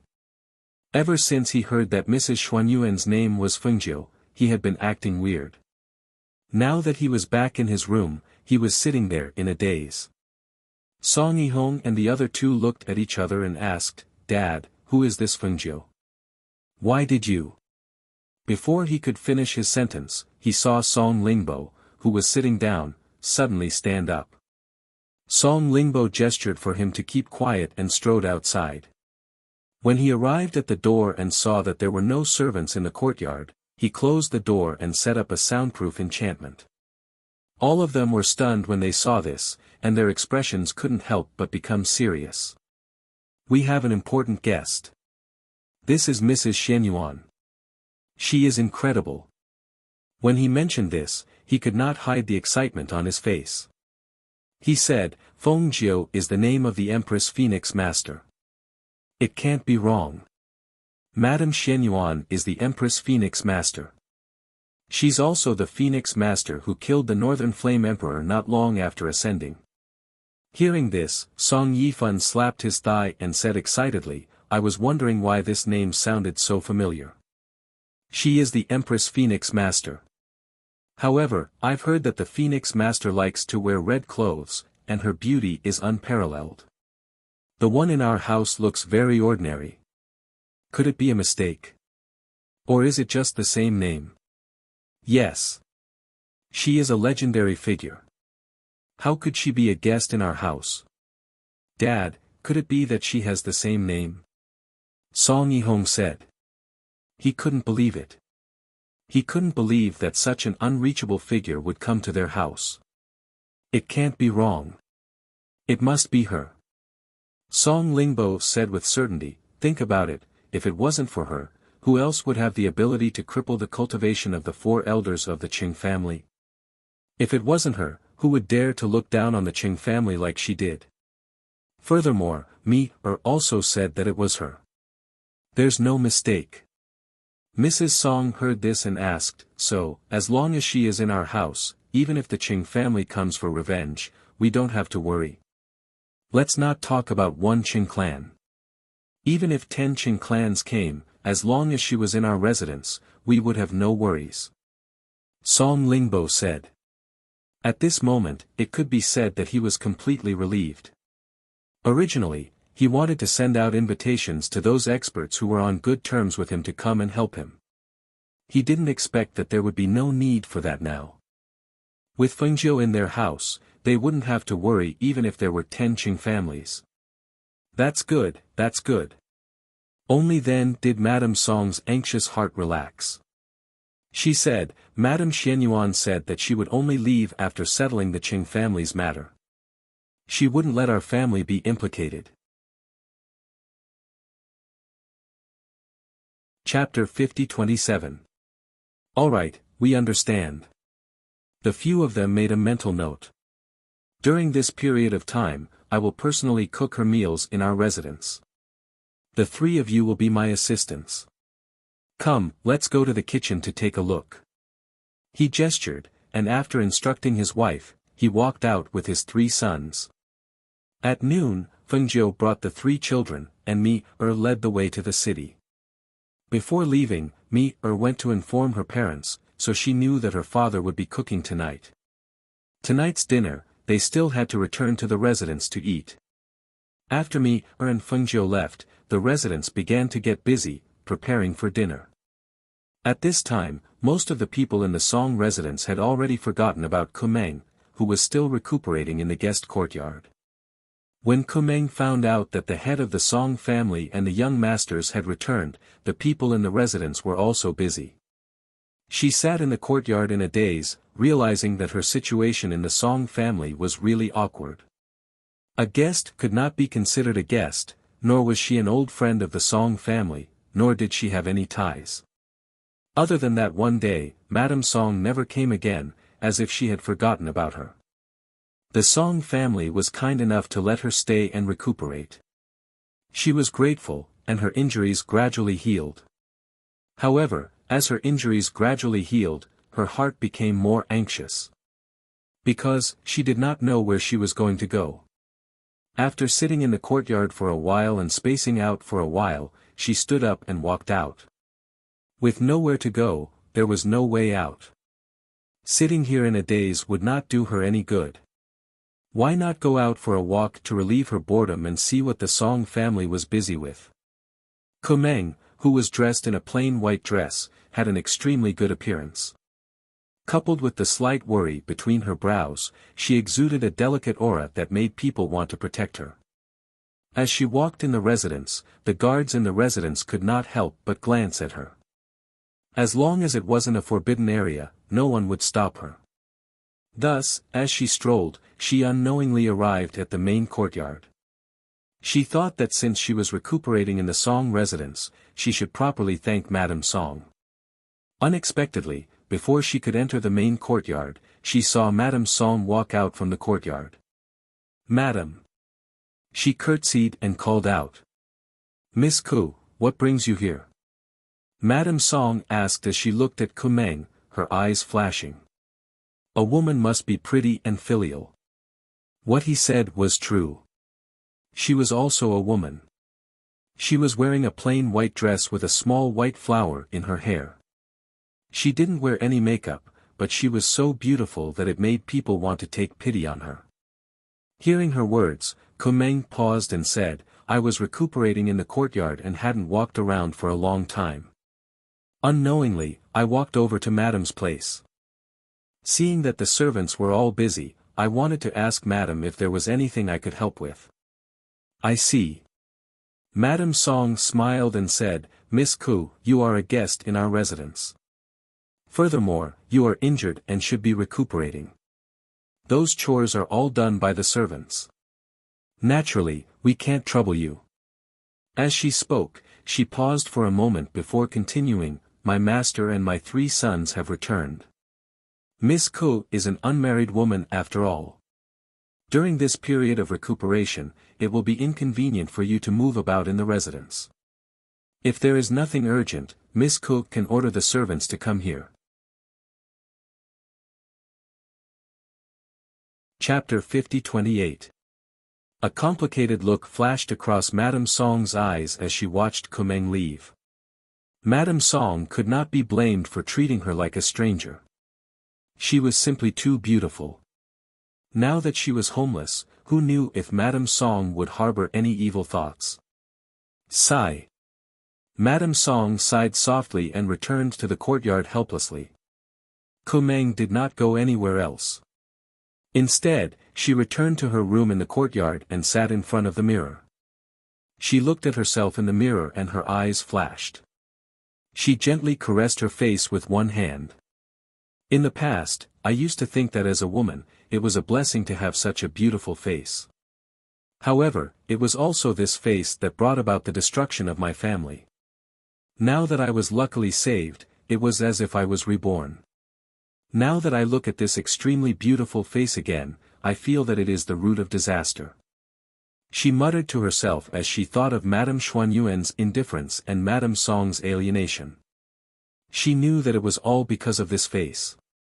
If I leave the Song family with such a beautiful face, who knows if I'll attract evil people like Qing Wanli one day. If that's the case, I might as well destroy it. That she seemed to be talking to herself. Her voice was terrifyingly calm. The hand that was caressing her face landed on the dressing table. She picked up a hairpin and slowly moved it to her face. Her gaze fell on the mirror. She looked at her perfect and flawless face in the mirror. Her hands trembled slightly. She pursed her lips and slowly closed her eyes. The hairpin in her hand was pressed against her face. The cold touch of the hairpin made her involuntarily shiver. In the next moment, she exerted force in her hand. The hairpin pierced her skin and slowly slid downwards. Fresh blood dripped down from the hairpin. As the hairpin slashed across her face, it left a deep cut. Due to the strength of the blow, her skin and flesh were slightly exposed. However, she tightly bit her lips and did not even make a sound. She only swallowed her tears and the blood that seeped out of her lips. Fengjiu and the others who were playing outside returned to the Song family mansion in the evening. Dinner was placed in the front courtyard of the Song family mansion. Madame Song thought that everyone had not sat down for a proper meal, so she wanted to have a meal with everyone tonight. Set the table properly. Move the flowers over there a little to make the place more spacious. Madame Song directed the servants to arrange the scene. Then, she thought of Kumeng, who was in the guest courtyard. No matter what, she was still a guest of the residence. It would be too much if she didn't invite her over. Thus, she ordered the servant girl beside her, "Go and invite Miss Ko over for dinner tonight." "Yes."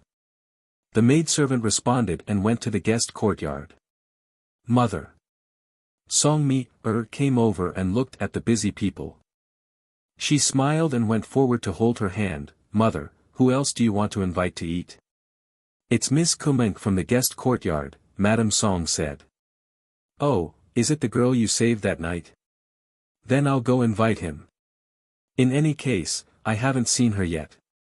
As she spoke, she called out to the maidservant, "You don't have to go, I'll go." As she spoke, she let go of the maidservant's hand and walked towards the guest courtyard. When Madame Song saw this, she helplessly shook her head and ordered the maidservant, "Go see if the dishes are ready and have someone bring them up." Then, she ordered another maidservant, "Have you prepared the fruits I asked you to prepare after the meal?" Chapter 50-29. Replying to Miss Ko is in her room. "Do you need this servant to invite her out?" asked the servant. "No need, I'll go myself." Song Mi-er shook her head. Just as she was about to walk in, she stopped and asked, "Let me ask you, is Miss Ko really very beautiful?" Hearing this, the two servant girls didn't know what she meant. They looked at her and hesitated for a moment. If they said another girl was beautiful in front of Miss, would Miss be angry? Say it. Why are you looking at me? Song Mir said. Miss Ko is very beautiful. Everyone in the manor says so. The two servant girls said and quickly lowered their heads, afraid that their miss would be angry. Oh. She didn't think much of it. Ever since she saw her miss's face that could topple the world, when other women said they were beautiful, she didn't think they could be more beautiful than her Mississippi. Walking inside, after looking around, she came to the door in the middle and knocked. Miss Ko, I am Song Mir. My mother asked me to invite you to the front yard for a meal. She called out and stood in front of the door, waiting for her to open the door and see how beautiful she was. When Kumeng heard the sound, she was stunned. She took out a veil and tied it around her face, but found that the veil was very thin. Through it, she could see the bleeding wound on her face. So she tore a piece of cloth from the inside of her clothes and tied it around the veil. Miss Ko. Hearing the movement in the room but no sound, Song Mir called out again. She felt a little strange. Coming. At the same time Kumeng's voice came from the room, the door opened. Dressed in a plain white dress, Kumeng stood by the door with a white veil around her face. Her face couldn't be seen, only her eyes could be seen. Miss Song. She bowed slightly. Her voice was a little hoarse. Because the wound on her face was red and swollen, when she opened her mouth, it pulled at the wound on her face. Under the white veil, her face grew even paler. Miss Ko, why are you wearing this?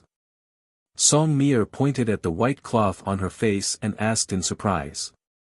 She bent her knees slightly and bowed again, saying, Miss Song, I'm not feeling well, so I'm afraid I can't go. Please help Kumeng thank Madam for her good intentions. When Kumeng feels better, I'll personally go and thank her. Song Mir saw that although she was wearing a white cloth, her expression was indeed very weak, and her voice was slightly hoarse, so she said, all right then.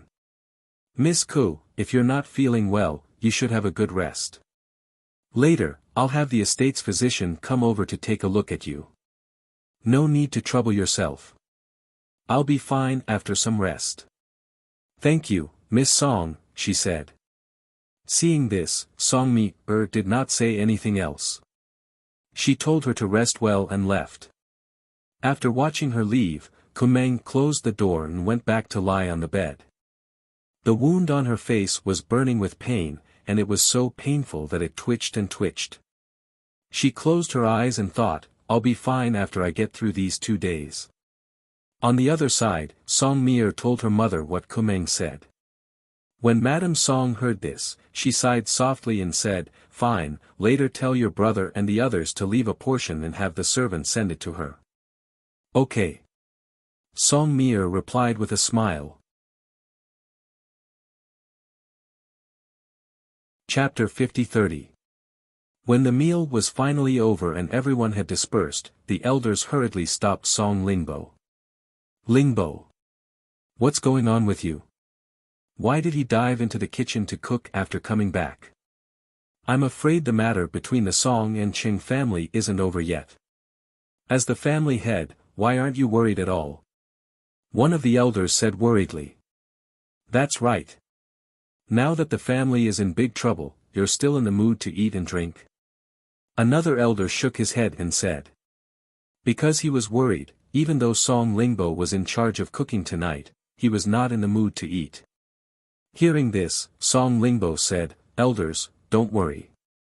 The Qing family probably won't dare to come again. Even if they do, there's no need to worry. Don't think about this anymore and go back to rest. Trust me, the residents will be fine. As he spoke, he did not wait for them to say anything else and walked away. A few days later, in the morning, Kumeng came to the main courtyard and said to the maidservant outside, please report to Madam that Kumeng is here to bid farewell. The maidservant went in to report that Madame Song had arrived in the courtyard and had someone bring her in. When she came in, she saw that she was wearing a veil and had changed her white clothes into a slightly darker beige dress.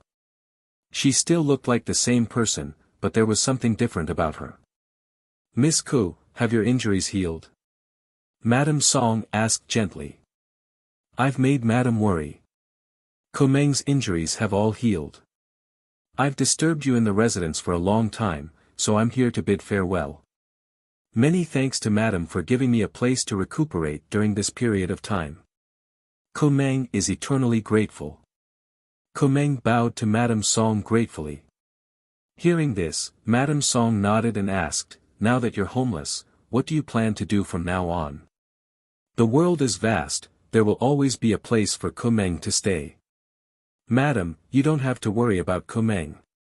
She said softly, Ko Meng is going to bid farewell to Madame Shenyuan. I wonder if Madame can lead the way. She was indebted to Madame Shenyuan. Now that she was leaving, she naturally had to bid farewell to her.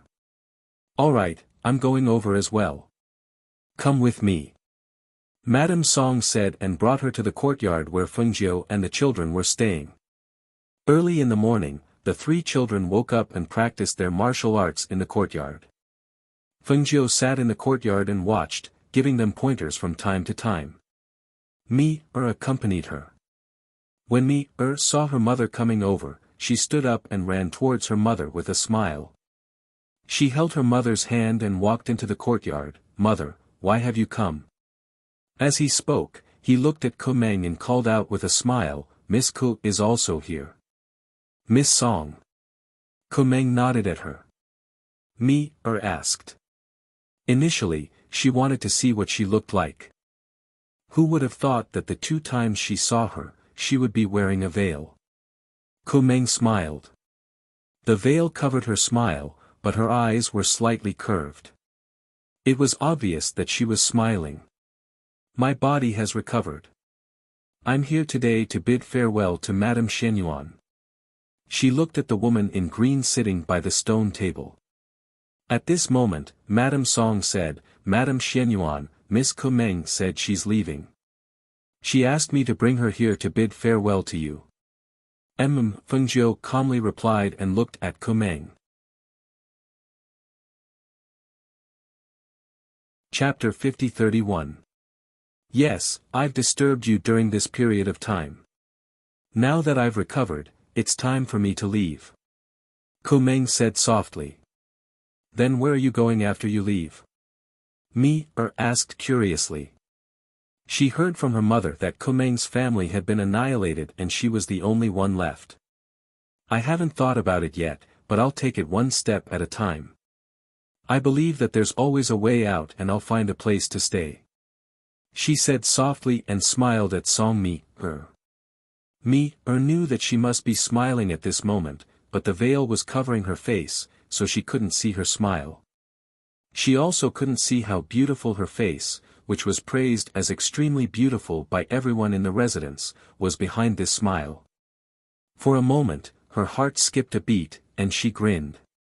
She walked forward and said, Miss Ko, your eyes are so beautiful. I've seen you twice, but I've never seen what you look like.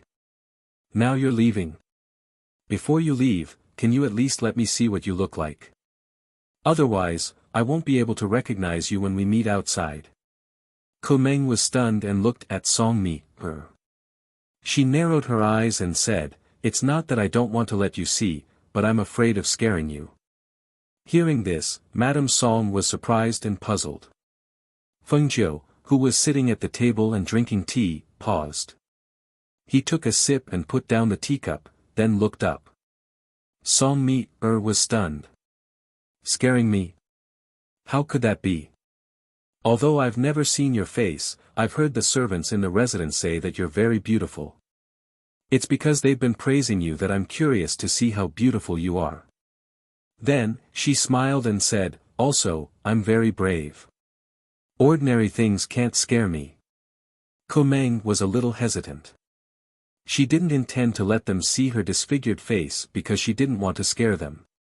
She also didn't want to leave them with a frightening impression. Madame Song asked curiously, What's wrong with Miss Ko's face? When I saw you wearing a veil today, I thought you wanted to cover your face so that you could walk around freely. Isn't that the case? At this moment, whether it was Madame Song, Song Mi, or even Feng Jiu, none of them would have thought that she would ruin her beautiful face. Miss Ku, please take off your veil and let me see you. I'm speaking the truth. You're wearing a veil. If we meet outside in the future, I might not be able to recognize you. Mi said as she looked at her expectantly. Seeing this, Kumeng removed one side of her veil. When the veil fell to one side, revealing her ruined face, Madame Song and Song Mi couldn't help but gasp. Hiss! How could this happen? Feng Jiu's gaze landed on Kumeng's face. His eyes flashed and a trace of surprise flashed across his eyes. He really did not expect this. I thought it would be safer this way. She tried her best to speak in a calm voice. Then, she slowly walked up to Feng Jiu and knelt down. Kumeng pays her respects to Madame Xuanyuan. Kumeng will remember Madame Xuanyuan's great kindness. She bowed deeply to Madame Xuanyuan. Unlike the slight curtsy she gave Madame Song, she bowed to Madame Xuanyuan. Chapter 50-32. Feng Jiu looked at the kneeling Kumeng, then lightly tapping her finger on the table, she said, "Since you have nowhere to go, I will show you the way." Hearing these words, Kumeng was startled, and couldn't help but raise her head to look at her. Mi, brush and ink. Feng Jiu looked at Song Mi, and said. Okay, I will go get it immediately. Song Mi, replied, then ran to Yu's room, and took out the brush, ink, and paper she usually used to practice writing. After placing the things on the table, she retreated to the side, and at the same time, looked at the kneeling Kumeng, somewhat shocked that she would destroy her own appearance. She was indeed ruthless to herself, for a woman to destroy her face like this, it could be seen how much determination she had. Feng Jiu wrote there, and the few people who didn't come close didn't know what she wrote. They only saw her write it, put it in an envelope, and sealed it, then wrote 2 sentences on another piece of paper, folded it, and handed it over to Kumeng. Go. Look at it after you leave the city. This paper has the address you want to go to, as well as the person you want to give this letter to, it is also written here. Hearing this, Kumeng received it, and said, "Many thanks Madame Xuanyuan." She didn't ask anything, and only put away the things she gave her, then stood up. Looking at her self-destroyed appearance, Feng Jiu sighed in her heart and said, "After your strength reaches high god realm, if you want to restore your appearance, you can come to Song family to find me." Hearing this, Kumeng's heart shook, and involuntarily looked at her. Her disfigured appearance, she actually had the ability to restore it. At the same time, she suppressed her thoughts, and said, "Many thanks Madame Xuanyuan, Kumeng will take her leave." Finished speaking, she bowed to Madame Song and Song Mi, then turned around and left. "I will send her off." Song Mi, said, then quickly followed and sent her out of the residence. Feng Jiu took out a communication jade and handed it to Madame Song, and said, "This communication jade is for you. Keep it, if you have any matters in the future, you can use it to send messages." "Okay," Mrs. Song replied as she took it and put it away. Not long after, Song Mi, returned and asked curiously, "Mistress, where did you send her? Why don't you just say it directly? Why do you have to write it down on paper?" When Madame Song heard Mi, call Feng Jiu, "Master," her heart skipped a beat, and a smile appeared on her face. After finding out about Feng Jiu's identity, she also found out that Mi, had recognized her as her master. It was because of this that she came to the Song family and helped them so much. When they thought about how this crazy girl had accidentally recognized Feng Jiu as her master, they felt that it was inconceivable. Feng Jiu smiled and said, "I told her to go to the Jiang clan and look for immortal elder Qinghua. As for whether she will go to the Jiang clan, that will be up to her." Hearing this, Song Mi, understood. She knew immortal elder Qinghua, who was the ancestor of the Jiang clan. With his arrangements, it would probably be a good place to go. However, whether Kumeng would go to the Jiang clan or not, that would be up to her. However, when she thought about how she had left alone, Mi's eyes turned, and she asked curiously, "Mistress, then why don't you keep Kumeng by your side? She doesn't have any relatives left anyway, she's all alone." Chapter 50-33. "Mi, you can't be so impudent." Madame Song scolded her daughter. Mi stuck out her tongue and didn't say anything else. Fengjiu smiled, "It's fine, there aren't many rules around me."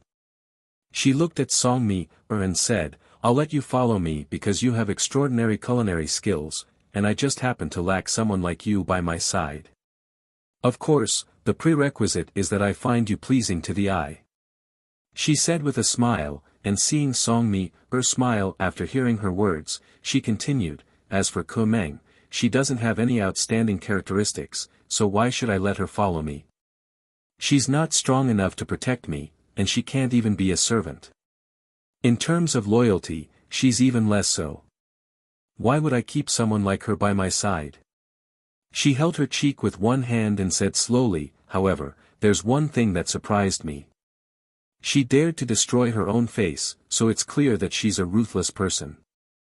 Since she dares to be so ruthless to herself, I'll show her the right path. That's the best I can do." Madame Song nodded in agreement. Indeed, even she wouldn't keep someone like Kumeng by her side, let alone someone as noble and powerful as the Phoenix Lord. Song Mi seemed to understand. "Oh, I understand." At this moment, she was incomparably glad that she had outstanding culinary skills. "All right, Mi accompany Madame Shenyuan. I'll go back first." Madame Song smiled and returned to her courtyard. A few days later, when the Qing family in Longnan saw Qing Wanli and his entourage coming back, they were almost furious. "Who was it? Who did it?" Qing Wanshan, the head of the Qing family, roared, glaring at the Qing family guards kneeling in the hall. "Family head, it's cooking god Song Lingbo's Song family." One of the guards said with a trembling voice. "Cooking god Song Lingbo? A mere chef has the ability to cripple 4 of my Qing family's elders, and even dare to cripple my, Qing Wanshan's, younger brother? How dare the Song family?" The gloomy voice was mixed with a fierce murderous aura and monstrous fury. His fist heavily smashed on the chair beside him. With a bang, the chair shattered into a pile of fragments. "Master Chef Song family? Impossible. No matter how famous their clan is, they can't cripple 4 of our Qing clan's consecrators." An old man walked in, followed by a few other old men. "Grand Elder." Qing Wanshan stood up and bowed when he saw them. The old man in the lead walked to a chair and sat down. He nodded at Qing Wanshan and looked at the guards. "Tell me in detail, what exactly is going on?" "It's like this. Second Master and the 4 elders went to the Song family to take a rainbow spirit stone from the Song family as a birthday gift for the patriarch.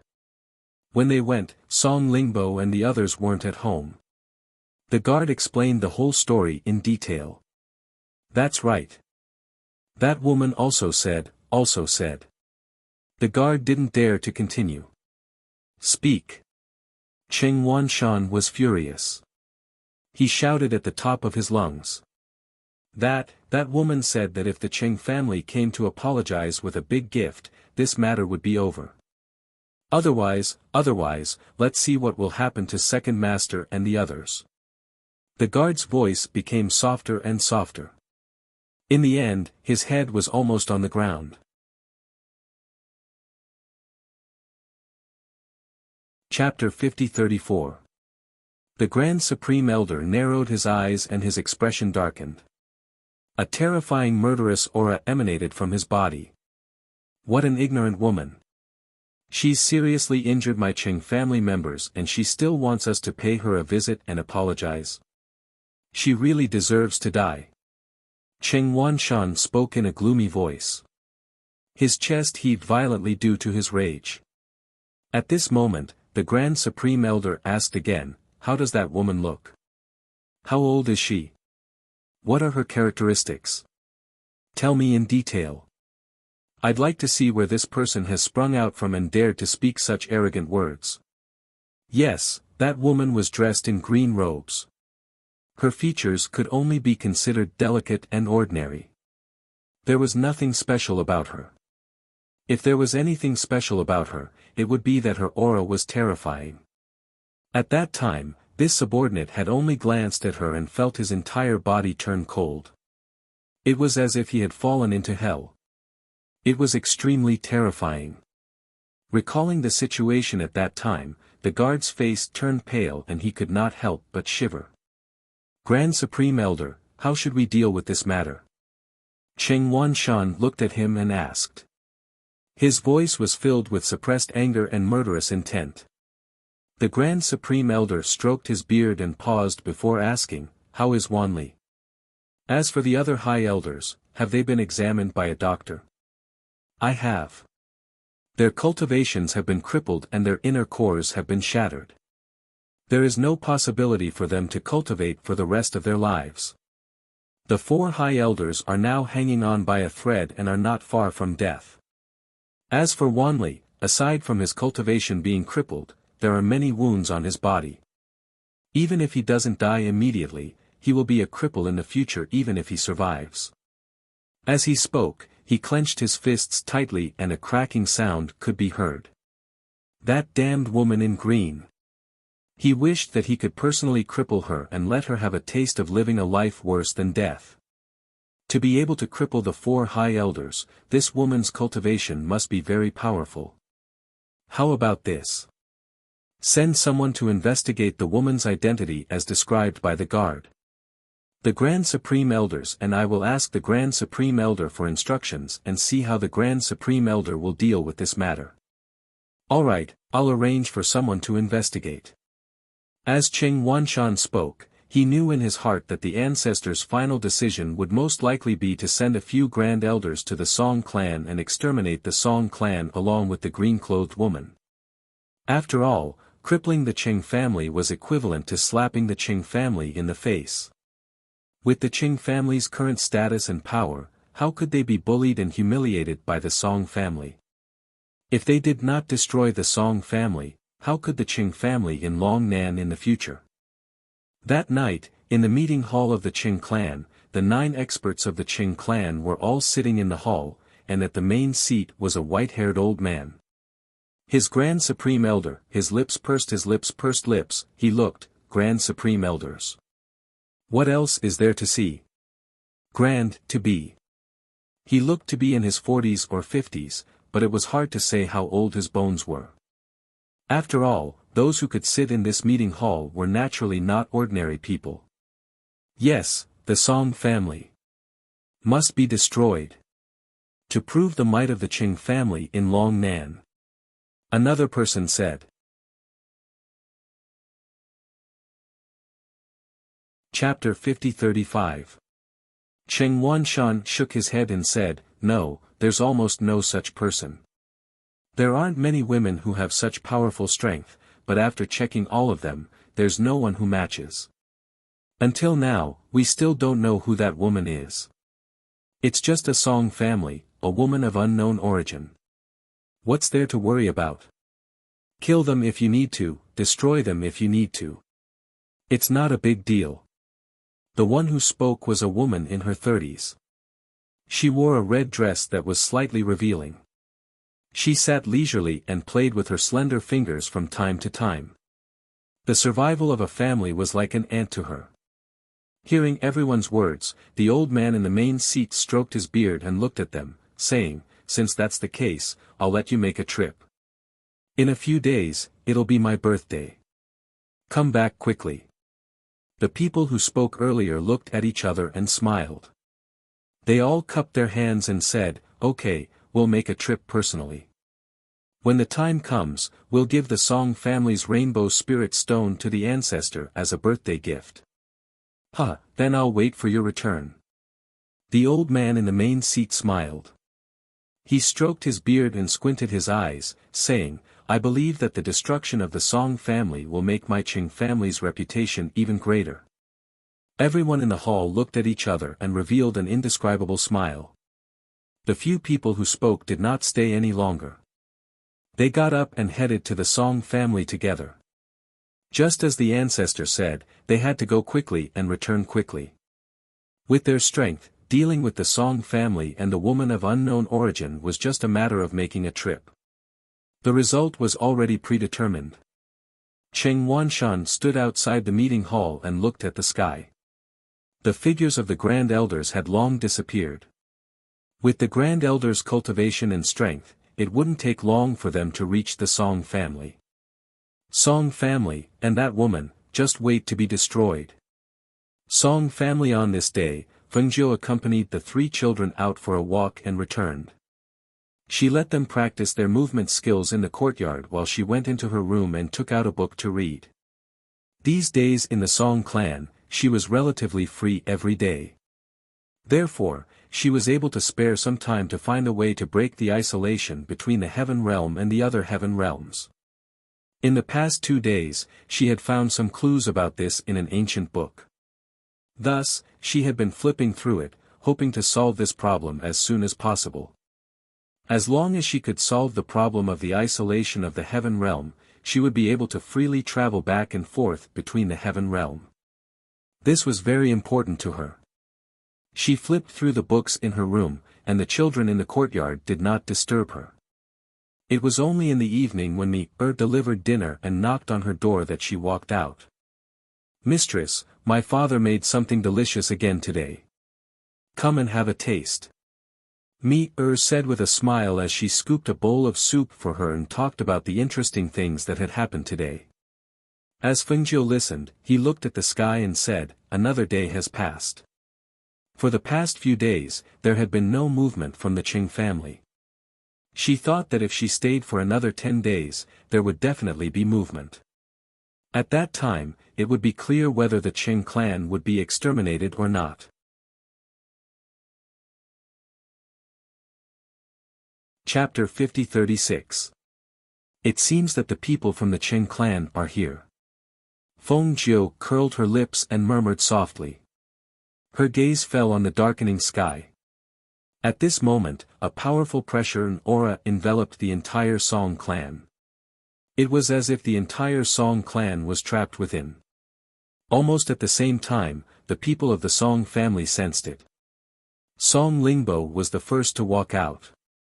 Seeing that the entire mansion was surrounded by a powerful aura, he immediately ordered in a deep voice, "Get everyone to return to their rooms. Secret guards and elite guards, guard the entire manor." "Yes, sir." A sonorous and powerful voice responded, and the secret guards and elite guards in the mansion quickly made arrangements. Because the leader of the Song family had already told them what to do, everyone in the manor had been preparing so that they would not panic when the danger came. "Is it the Qing family?" Mrs. Song followed him out and asked worriedly. "Who else could it be?" Song Lingbo said, "Mrs. Song, go back to your room and don't come out. I will go check it out." Knowing that she could not help him, Mrs. Song did not add to the trouble.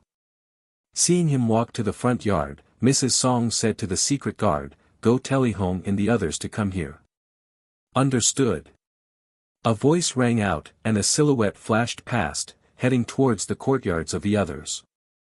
In the yard, Me-er and Hauer were playing in the manor. When they felt the force enveloping the entire Song manor, they all stopped and looked up. The sky had darkened. There was not a single star in sight. The moon was also covered by dark clouds. "Let's go back to the yard first." Me-er saw that something was wrong and quickly led the three to the backyard. She did not expect to run into her 3 brothers. "Big brother, second brother, third brother." Me-er quickly walked up and asked, "Where are you going?" "Let's go check it out." "Me-er, take them to mother's place in the main yard. Don't come out even if you hear the sound. We will be outside. Just take care of mother," Song Yihong said. "But. No buts. Can't you see that the entire Song manor is enveloped by that powerful force? There must be a lot of people from the Qing family. Go." Song Yifan shouted. Seeing this, quickly brought Hao, and the others to the main courtyard. Don't we need to look for mother? Asked in a low voice. No need. Mistress will definitely go to the front yard. You don't have to worry about her. Just take good care of yourselves. Said as she hurried towards the main yard. The faces of the elders in the Song clan turned ashen.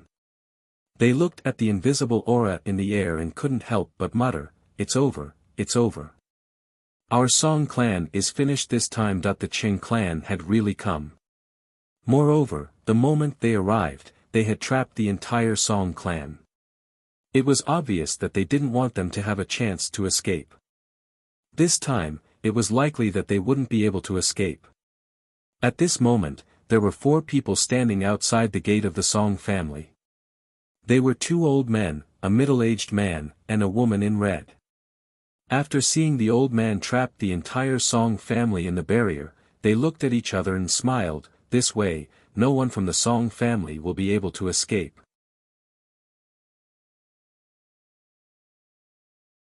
Chapter 50-37. The woman in red gently lifted a strand of hair that had fallen across her face and gently twirled it between her fingers. There was a disdainful smile on her face and a murderous look flashed across her eyes as she stared at the residents in front of her. She seemed to have thought of something and chuckled softly, "The rest of the Song family members are yours. As for that green-robed woman, I'll take her life." She paused and laughed viciously. "Only when she falls into my hands will she be able to experience a fate worse than death." The middle-aged man glanced at her and said, "I've heard from the guards that this green-robed woman is very powerful. To avoid any mistakes, I'll go with you." Hearing this, the woman in red scoffed disapprovingly, "What? Don't you trust me? Do you think that I would lose to a woman who had appeared out of nowhere? The 2 of you will go together." The elder next to her spoke up and glanced at the 2 of them. "Yuehong, you'll deal with that green-robed woman. If you think that she's too difficult to deal with, then we'll fight 2 against 1. No matter what method you use, this woman must die. I don't want any accidents to happen." Seeing that he had spoken, the woman in red did not say anything else. She only pursed her lips and listened to him speak. Aside from Song Lingbo, there aren't many other capable people in the Song family. Number 4, you deal with Song Lingbo and the others. As for me, I'll go to the Song family ancestors' closed-door cultivation in the back of the mountain and force him to come out. Then, I'll kill him and take the Rainbow Spirit Stone back as a birthday gift for the ancestor." Hearing this, the 4 of them looked at each other and replied in unison, "All right, it's decided." Once they had spoken, 3 of them leaped into the Song family home while the other took a detour and headed towards the mountain behind the Song family home. Based on their refined state of power, destroying a mere Song family was a piece of cake. Even if they had known that the green-robed woman was very powerful, none of the 4 of them thought much of her. When the 3 of them leaped into the Song family home and landed in the front courtyard, they saw that aside from Song Lingbo and his 3 sons, there were only a few elders in the front courtyard. It seems that these elders were the elders of the Song family. However, in their eyes, their powers were nothing. Song Lingbo. The elder among the 3 opened his mouth and spoke. His gaze fell upon Song Lingbo. "Are you prepared to die?" Song Lingbo stared at the 3 of them, shielding his 3 sons behind him, using his own aura to protect them from the pressure of the Supreme Being experts. He then asked, "The 3 of you are 3 of the 9 Supreme Beings from the Qing clan?" "That's right." They were very clear that the Song clan would die in the end. Therefore, they were not in a hurry to kill them. The old man's sharp gaze landed on him as he said, "My Qing clan already knows that your Song clan colluded with others to kill my Qing clan members. We came here tonight to take the lives of your Song clan members. Of the Song of the Song of the Song of the Song. Of the Song family home." Chapter 50-38. His laughter abruptly stopped as his eyes were filled with murderous intent. "In this world, the strong rule. You want the Qing family to apologize to the Song family? Ha! You really don't know what you're talking about. Hearing his words, the faces of the elders turned pale. They came to Song Lingbo's side and asked anxiously, Lingbo, you told us not to worry. What plan do you have? Now that the Qing family is here, why don't you say something? They were really anxious. The Qing family had come knocking on their door, and 3 of the Qing 9 supremes had come. If only 2 of them had come, their old bones and Song Lingbo might have been able to contend against them. But now that there were 3 of them, it was a different story. Even if they gave it their all, they would not be able to fight against 3 supremes. Song Lingbo pursed his lips and did not speak. What about that woman? The woman in red asked impatiently. When the elders heard her words, they immediately took a step forward and asked, What woman? Let me tell you. Even if we have to fight to the death today, we will not let you hurt a single person from the Song family. With just you. The woman in red laughed coldly as a murderous intent flashed in her eyes. Suddenly, she raised her hand and threw a hidden weapon at the elder in front. Since you're in such a hurry to die, I'll grant you your wish. Whoosh! A sharp chi blade carrying the pressure of a supreme being expert shot out, heading straight for the elder at the front. The intention was to catch him off guard and kill him, letting the Song clan members feel the fear of death before them. Be careful. When the hidden weapon shot out, it was so fast that only its shadow could be seen. But the aura of a supreme's was so strong that it could not be ignored. Song Lingbo stepped forward and stood in front of the elder, preparing to shoot down the hidden weapon. Unexpectedly, a clanging sound rang out, and the hidden weapon that even he couldn't see clearly was shot down to the ground. Clang! Song Lingbo and his 3 sons were stunned. They saw that not far in front of them, beside the hidden weapon, a gold coin had also fallen. Who is it? When the woman in red saw her hidden weapon being knocked down, her face immediately turned gloomy.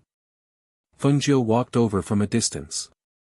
He was dressed in green and had a plain and ordinary appearance. However, his clear and cold eyes were calm and indifferent. Her pace was neither fast nor slow, and her aura was restrained, making it impossible for others to see through her cultivation. Sorry, I'm late. Fengjiu smiled apologetically at the Song clan members. With a wave of his hand, a few items were tossed over to the 3 Song clan brothers. The 3 Song brothers looked at the things that fell into their hands or arms in astonishment, and couldn't help but be stunned. With his eyesight, he could naturally tell that these 3 items were top-notch treasures. But, where did they come from? In contrast to the astonishment of the Song clan members, the 3 Qing clan members were shocked. Their hearts were in turmoil as they cried out involuntarily, How did those things end up in your hands? Fengjiu smiled and said to the Song clan members, When I was on my way here, I took care of an old man who snuck in, which delayed me a little. I took those things from him, so I'll give them to you. Her gaze moved away from the Song clan members and landed on the 3 of them as she smiled faintly.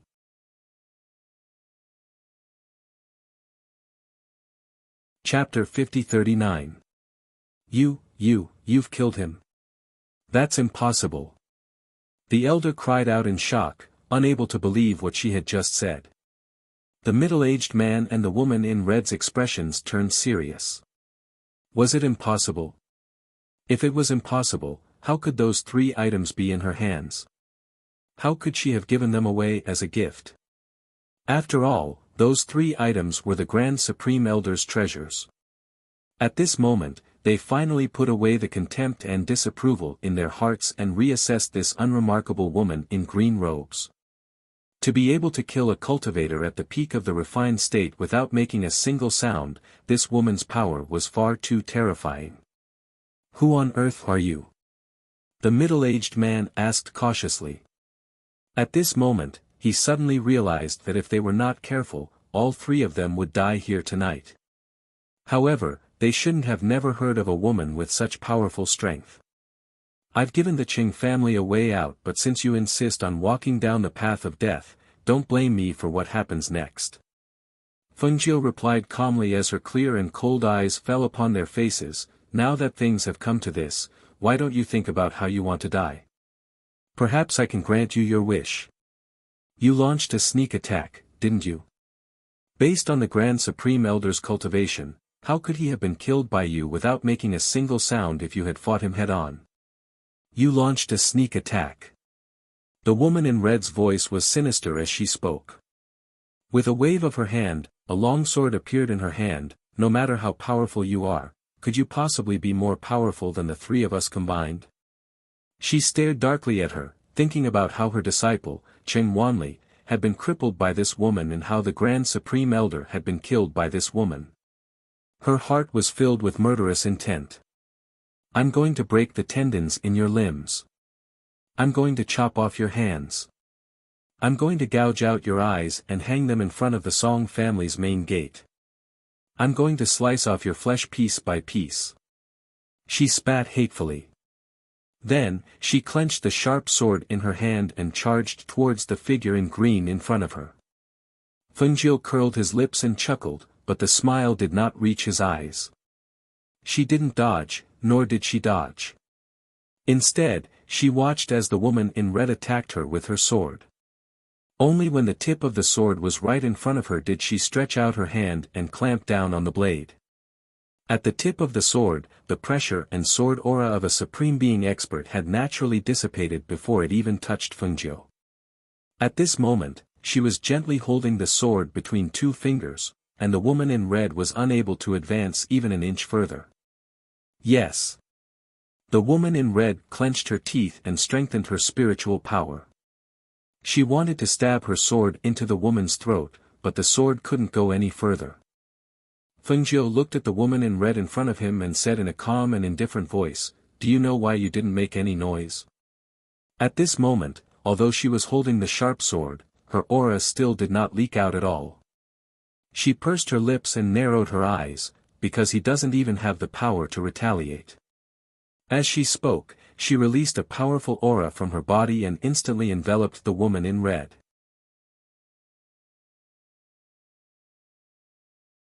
Chapter 50-40. A chill rose from the soles of her feet and shot straight to her heart. A bone-piercing chill filled her entire being, making her feel as if she had fallen into an abyss. Cold sweat broke out on her back and her hair stood on end. At that moment, she felt as if a pair of ghostly hands were clutching her throat, making it impossible for her to breathe. She froze on the spot. Fengjiu's fingers, which were holding her sharp blade, moved forward and snatched the sharp sword from her hand. He turned it around and held it in his hand. A cold light flashed and the sound of the sword's aura filled the air. The sound of clothes tearing could be heard as pieces of red shards fell chaotically to the ground, revealing the woman's undergarments. She froze on the spot with her eyes wide open.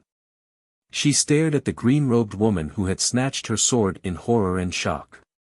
At that moment, she finally understood why there had been no commotion when the Grand Supreme Elder had been killed. It was all because this woman was far too powerful. "You're wearing red. You're really an eyesore."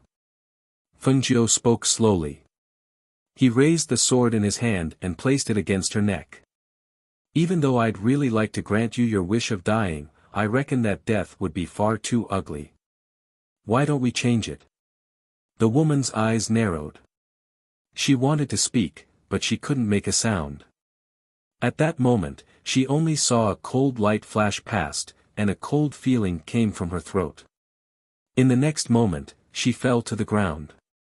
When the elder and middle-aged man from the Qing family saw this, they could not help but take a step back.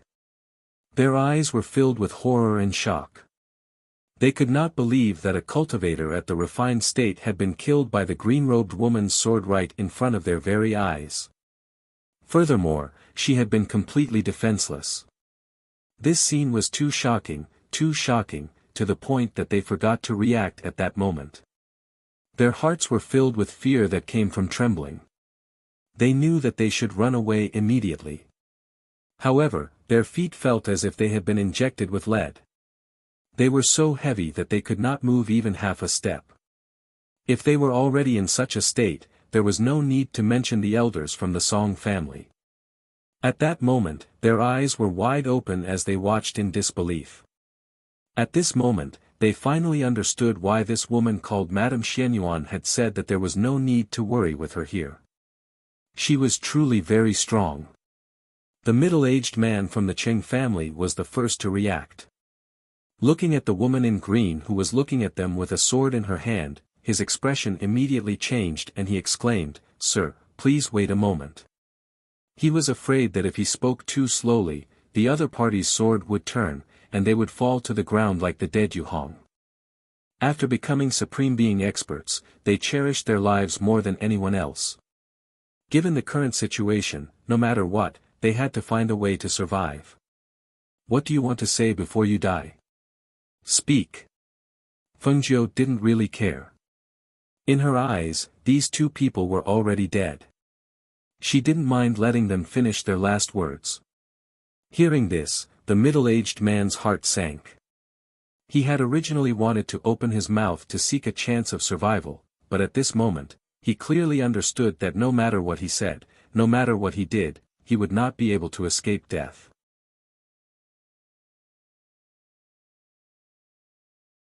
Chapter 50-41. If a dignified honorable state cultivator died without knowing who killed her, it would be too cowardly of a death. Fengjiu raised her brows and glanced at the two of them. The corners of her lips curled up as she slowly said, "My name is Fengjiu." Fengjiu. The two men from the Qing family narrowed their eyes. Clearly, they knew who that name was. They stared in shock at the calm woman in green robes in front of them. Waves of shock surged in their hearts. Fengjiu. The Empress Phoenix Master. It's actually her. Heavens! How did our Qing family offend such a person? The old man staggered back and his body was on the verge of collapsing. He seemed to have aged 10 years in an instant. His face was ghastly pale as he muttered, "It's the Empress Phoenix Master. The heavens want to destroy our Qing family, the heavens want to destroy our Qing family." At this moment, the middle-aged man's face was ghastly pale as well. He looked at Fengjiu who wore green clothes and her ordinary appearance. At this moment, he finally understood why they couldn't find any information about this person. She was in disguise. The Empress Phoenix Master. How could our Qing family stand a chance against such an existence? She was able to kill the Northern Flame Emperor all by herself and change the ruler of the Northern Flame Emperor's territory in a single night. They had only heard of such a terrifying figure in legends, but now she was standing right in front of them, alive and well, and they were trying to kill her. Would the Qing family still have a way out after doing all this? "I don't dare to trouble the Phoenix Master. I will take my own life." The old man's voice trembled as he looked at Fengjiu. "I know that the Qing family is doomed. I only hope that the Phoenix Master can be magnanimous and spare the descendants of the Qing family. I will be eternally grateful." With that, he knelt down with a thud and bowed deeply to Fengjiu. After kowtowing 3 times, he raised his hand and slapped the top of his head. Pfft! He spat out a mouthful of blood and fell down. Seeing the old man slap himself on the top of his head, the middle-aged man's heart trembled. He pursed his lips and knelt beside the old man's corpse, bowing deeply to Fengjiu. "Phoenix Lord, please be magnanimous and leave a way out for our Qing family's descendants." As soon as he finished, he did not wait for Fengjiu to speak and slapped himself on the top of his head. Blood spurted out.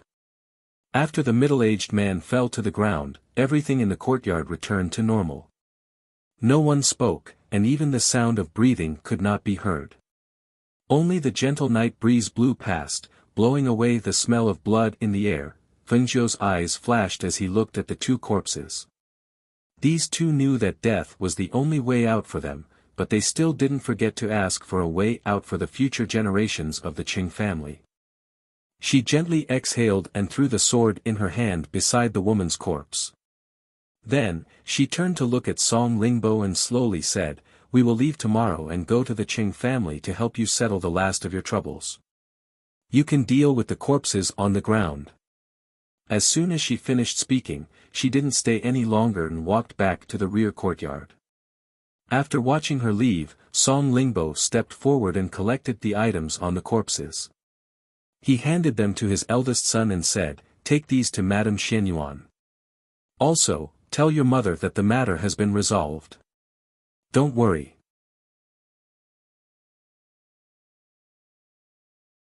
Chapter 50-42. Song Lingbo instructed the hidden guards to dispose of the corpses. When he turned around, he saw that the elders were still standing there in a daze. He walked up to them and called out, "First elder."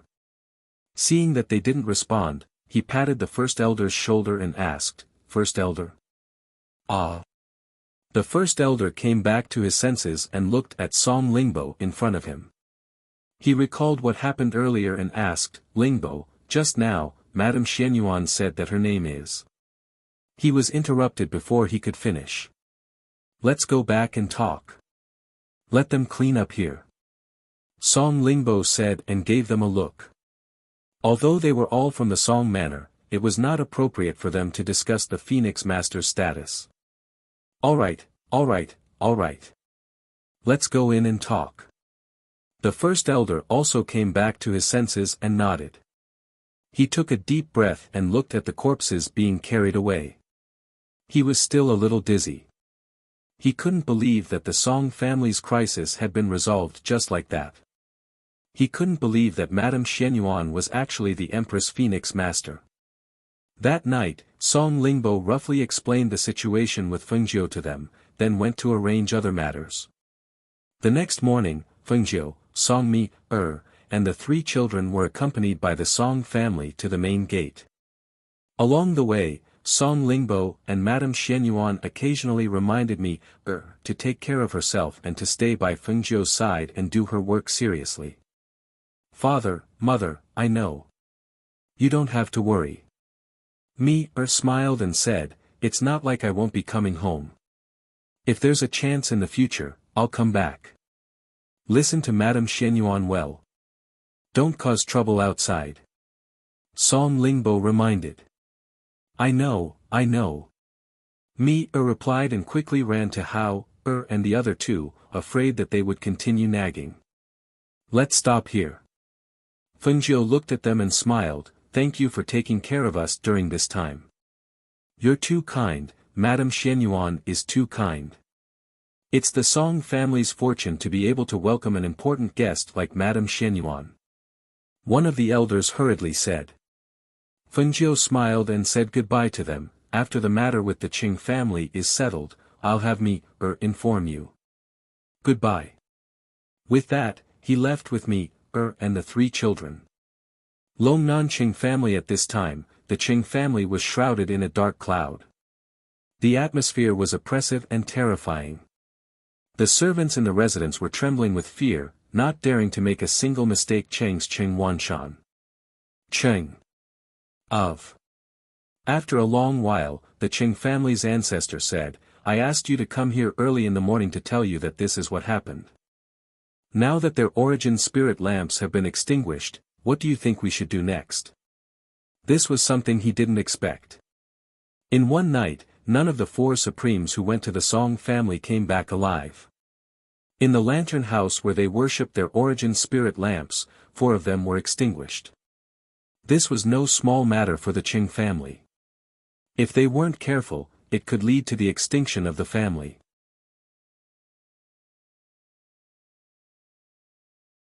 Chapter 50-43. I'm afraid things won't end like this. Another person said in a deep voice. He looked at the ancestor and said solemnly, "Originally, the guards who came back alive brought the woman's words. She said that as long as our Qing clan brought gifts to apologize, this matter would be over. However, our Qing clan didn't send anyone to apologize. Instead, we sent 4 supreme being cultivators to destroy the Song clan. Now that the 4 of them are dead, if I'm not wrong, our Qing clan's next target will be the Qing clan." Hearing this, the hall fell silent.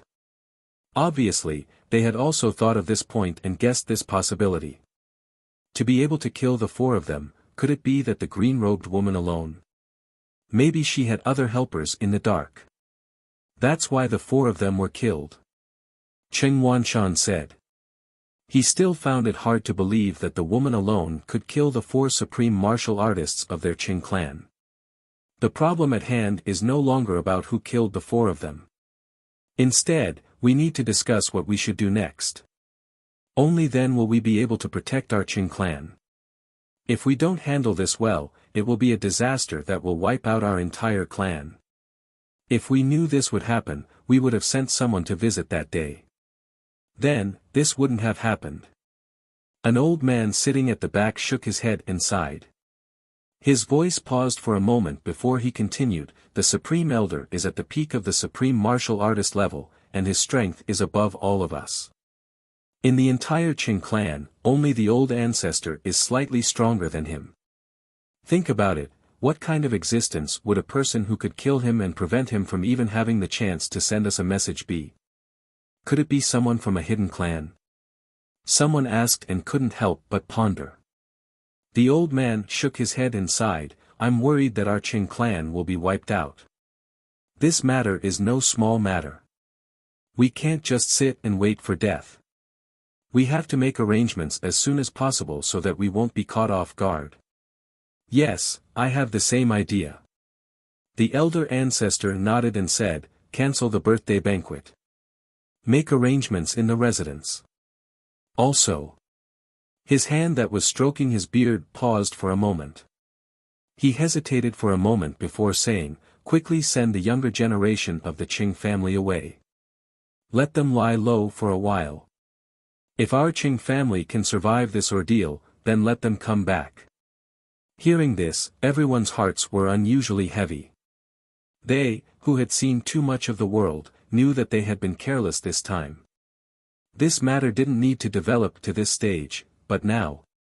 Everyone, you don't have to think too seriously about this matter. After all, there are still so many of us here. Things may not have reached the point of no return. Cheng Wanshan said, trying to make everyone relax. However, no one paid attention to him. Everyone present had lived for such a long time. How could they not be able to tell whether it was a tribulation or not at this moment? I'm going to make some arrangements and prepare to set up a defensive formation in the mansion. An old man stood up and said before leaving. The others left one after another. In the end, only the Qing clan elder and Cheng Wanshan were left in the hall. Looking at the empty hall, Cheng Wanshan's face darkened and said, Elder Ancestor.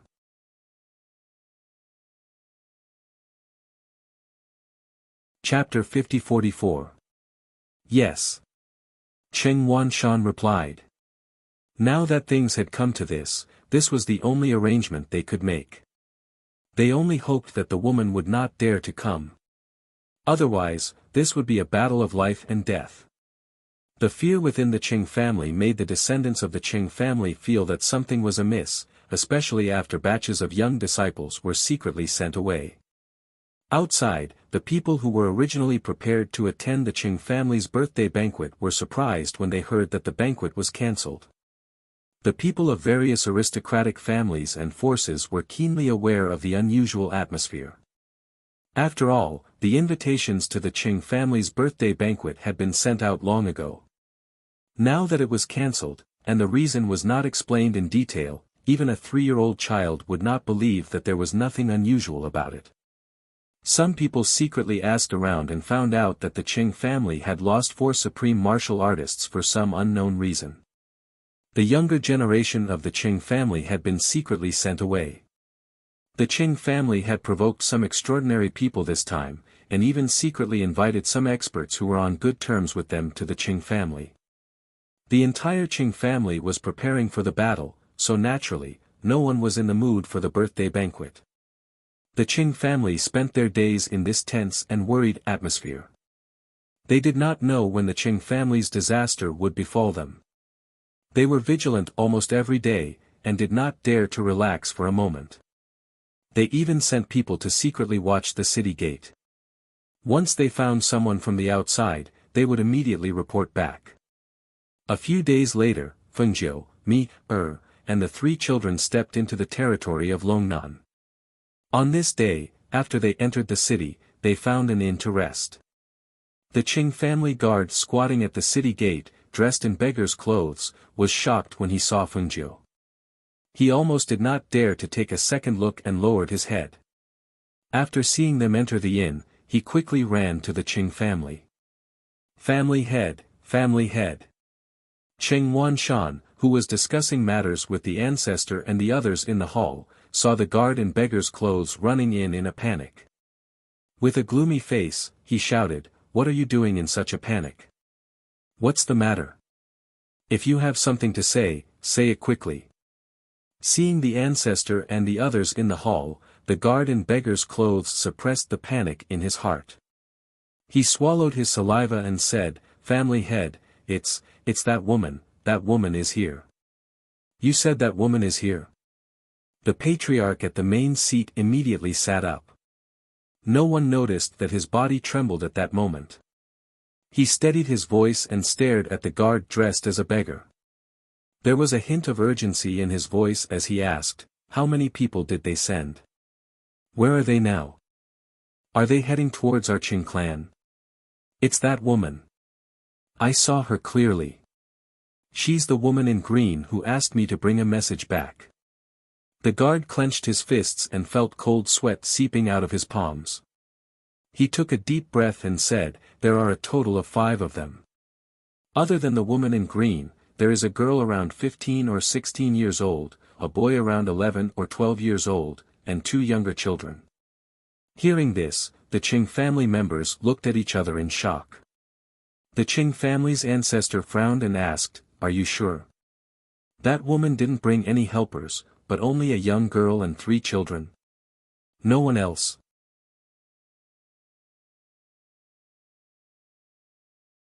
Chapter 50-45. Hearing this, the Qing family ancestor clasped his hands behind his back and frowned as he walked around the hall. When the other supreme being cultivators of the Qing family heard this, they did not say anything and lowered their heads. No one knew what they were thinking about. Only Cheng Wanshan heard this and immediately laughed. "Ancestor, I think your worries are unnecessary. She's just a woman, how strong can she be? Since she dares to come here, I'll bring my men over and destroy her as soon as possible." He thought that his words would gain the ancestor's approval. However, he did not expect the ancestor to look at him with a malicious and cold gaze. He was so shocked that he could not keep his smile and it froze on his face. Brainless good-for-nothing. The Qing family ancestor scolded in a gloomy voice and snorted heavily. With a flick of his sleeve, he turned around and walked to the main seat and sat down.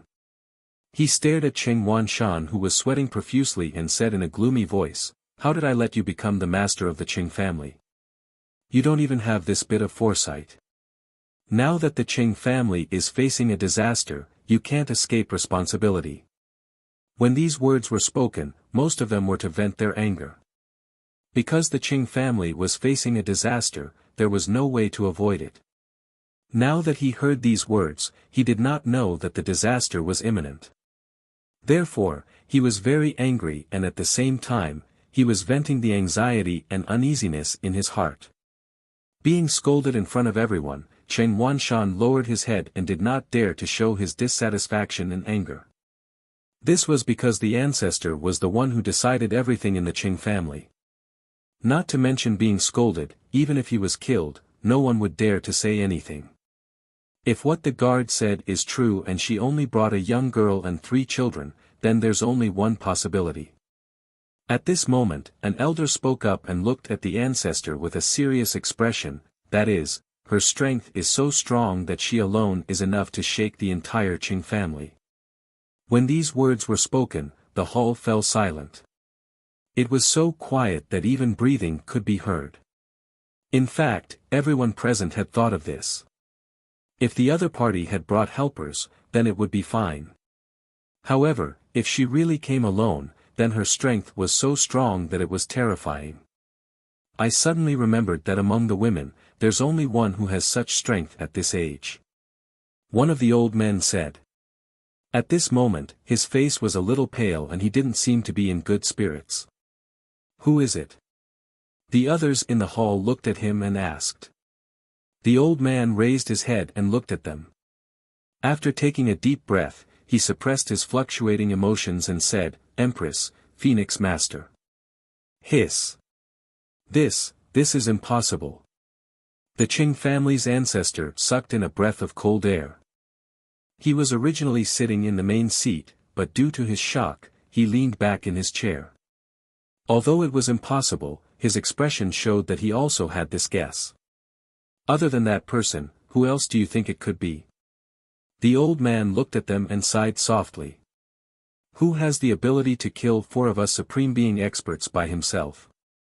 Who would dare to come to Longnan alone? The reason why I couldn't find out the identity of the girl in green was because I didn't think of that person. But now that I think of it, everything matches.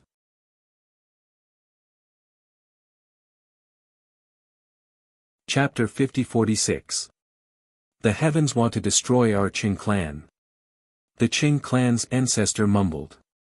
The battle intent that he had been holding on to all this time disappeared at this moment. They knew that if it was really that person, then no matter how many powerhouses they invited to help, it would be useless. Unless she is merciful, our Qing family will be exterminated. Thinking of this, everyone fell silent. After a while, the Qing clan's ancestor said in a deep voice, there is only one way. Everyone looked at him and asked, Ancestor, what good plan do you have? We go and apologize and commit suicide, so that the Qing clan's descendants can have a chance to live. The Qing clan's ancestor said as he took a deep breath and stood up. He looked at them and said, this is the only way now. If we wait for her to come, I'm afraid that no one in our Qing clan will survive. The few supreme beings listened and fell silent for a moment.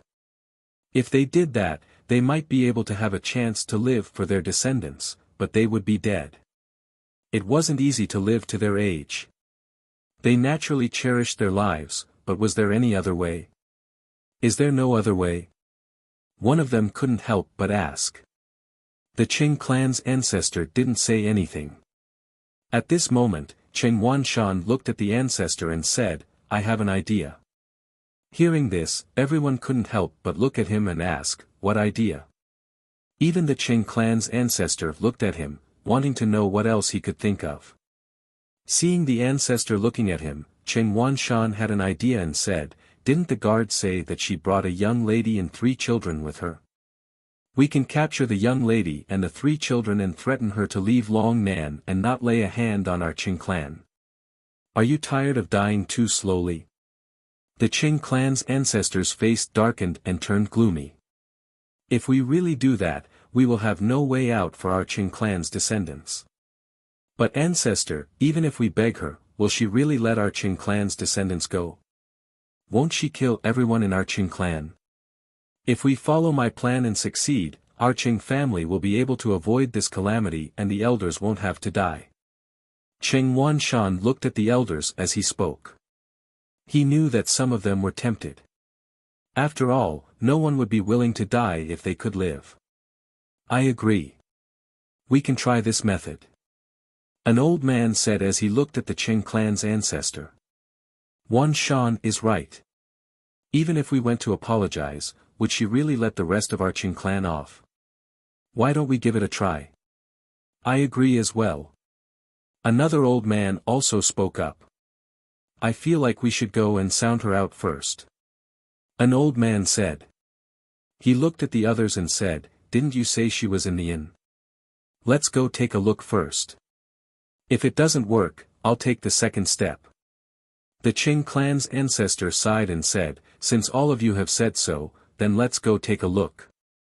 Before that, let's send the experts we invited away first so that they won't be implicated. Therefore, they agreed and went to prepare. After sending off the experts invited by the manor, they let the guards lead the way and went to the inn.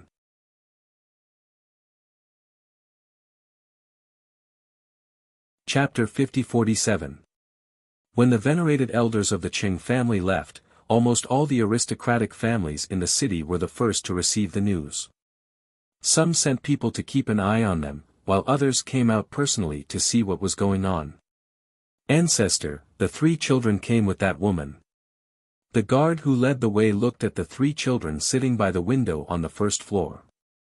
The Qing family's ancestor looked over and saw the 3 children sitting there drinking water and eating snacks.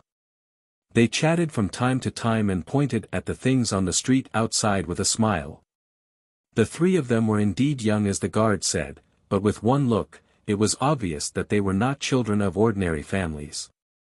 They should be from a prestigious family. When they appeared, Hao also noticed them. After secretly sizing them up, Hao guessed that these people should be from the Qing family. Perhaps they noticed Hao's gaze elsewhere. Mu Chen and Yu also looked at the door. After a glance, they turned back. Yu asked, "Why are they staring at us?" "They should be from the Qing family." Mu Chen said and drank the water in his cup. He said to Yu, "Go in and see if Sister Mi is done cooking." "Oh." Yu saw her brother sending her to the kitchen and didn't say much. She responded and went to the kitchen. Because of their arrival, the people in the inn were quickly cleared out by the Qing family. In the entire inn, only Hao and the others were still sitting at the table. Outside the inn, the Qing family's guards were guarding, not allowing anyone to come close. "Children, the woman in green who came with you, do you know her identity?" The Qing family's ancestor stepped forward and asked. Hearing this, Hao and Mu Chen looked at each other. Hao said, "You found this place, don't tell me you don't know." The Qing family's ancestor's eyes flashed. Seeing the 2 children sitting there without a trace of panic or fear and even daring to say such things to him, his heart couldn't help but tremble slightly. Sure enough, they were not children from ordinary families. It was rare for them to have such temperament at this age. In the kitchen, Yu came to Song Mi's side. "Sister Mi, the Qing family is outside. My second senior brother told me to come in and tell you." As she spoke, she tiptoed to pinch a piece of meat and put it into her mouth. She even put her little finger into her mouth and licked it. When Mi heard her words, she turned around and caught a glimpse of it. She couldn't help but exclaim, "Aya, how can you eat your fingers? Did you wash your hands? You can't put your fingers in your mouth." As she spoke, she brought her to the side to wash her hands. "Are you hungry? Let me get you something to eat first." Yu beamed with smiles, and let her help her wash her hands, while said, "Just now, I washed my hands." "You can't put your fingers in your mouth even if you wash your hands. It's dirty," Mi said. After washing her hands, she picked up a bowl and chopsticks and passed some food to her. She asked, "The Qing family is here? Your 2 senior brothers are outside?" When they were outside, she had always remembered that she could not expose their identities. They are still sitting there." Yu took the bowl and chopsticks, then went to the small chair and sat down to eat.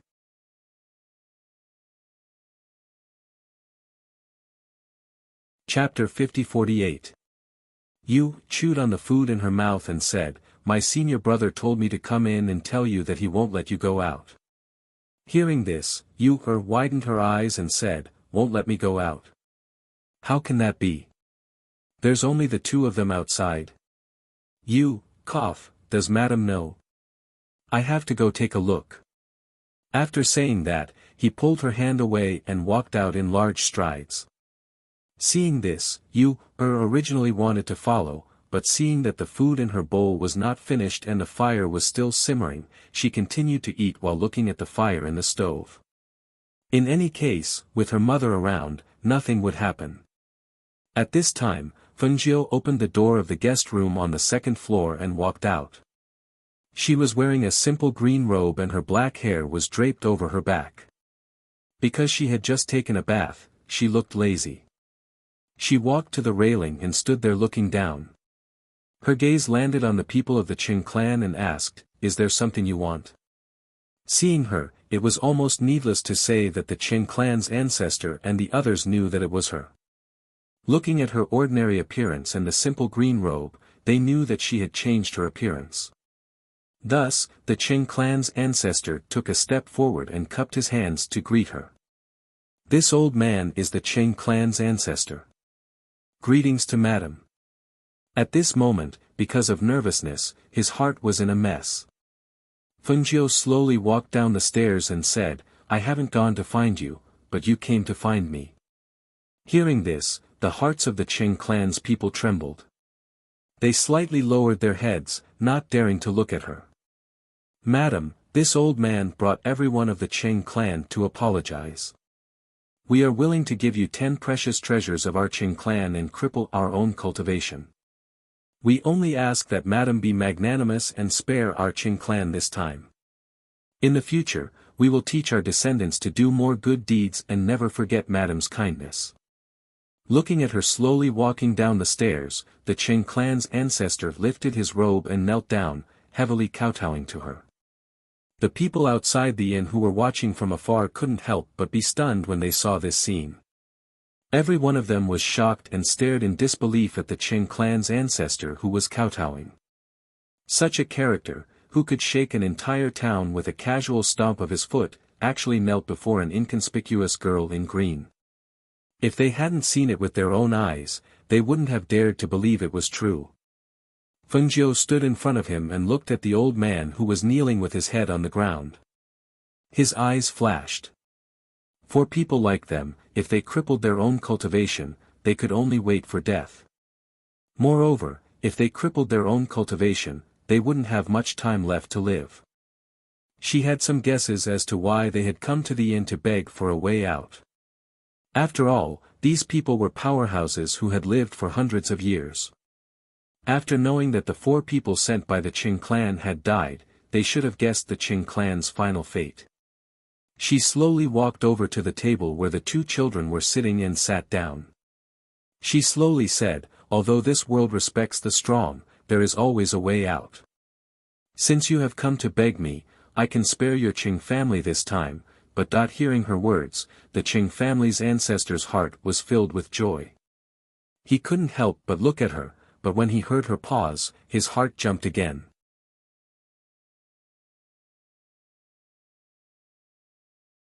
Chapter 50-49. Fengjiu glanced at him and said, hand over all of the Qing clan's belongings and move out of Longnan within 3 days. Everyone in the Qing clan was shocked to hear that. Hand over all of the Qing clan's belongings and move out of Longnan within 3 days. Without the support of the Qing clan's wealth, the descendants of the Qing clan who were used to living a luxurious life would be thrown from heaven to hell. Without the Qing clan's wealth and cultivation resources, it would be difficult for them to produce any powerful cultivators in the future. Longnan was the root of the Qing clan for generations. If they moved out of Longnan, they would have to leave their hometown and settle down somewhere else. The Qing clan of Longnan would cease to exist. Apart from that, the experts of the Qing family who were in charge of the Qing family would also find it difficult to survive. Their cultivations had been crippled, and they only had a few days left to live. The Qing family's enemies for generations would definitely not let go of this opportunity. At that time, the Qing family would most likely be doomed. The Qing clan's ancestor could not help but bow at the thought of this. He knew that the Qing clan's future was bleak. However, if he agreed, the Qing clan's descendants would have a chance to live.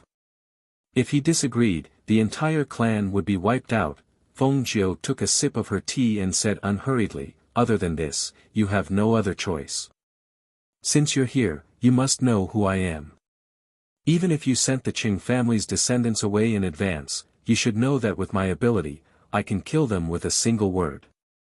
Her words shocked everyone in the Qing clan, especially the Qing clan's ancestor. His lips trembled and his pupils constricted. His initial hesitation turned into determination after hearing her words. I'll listen to you, madam.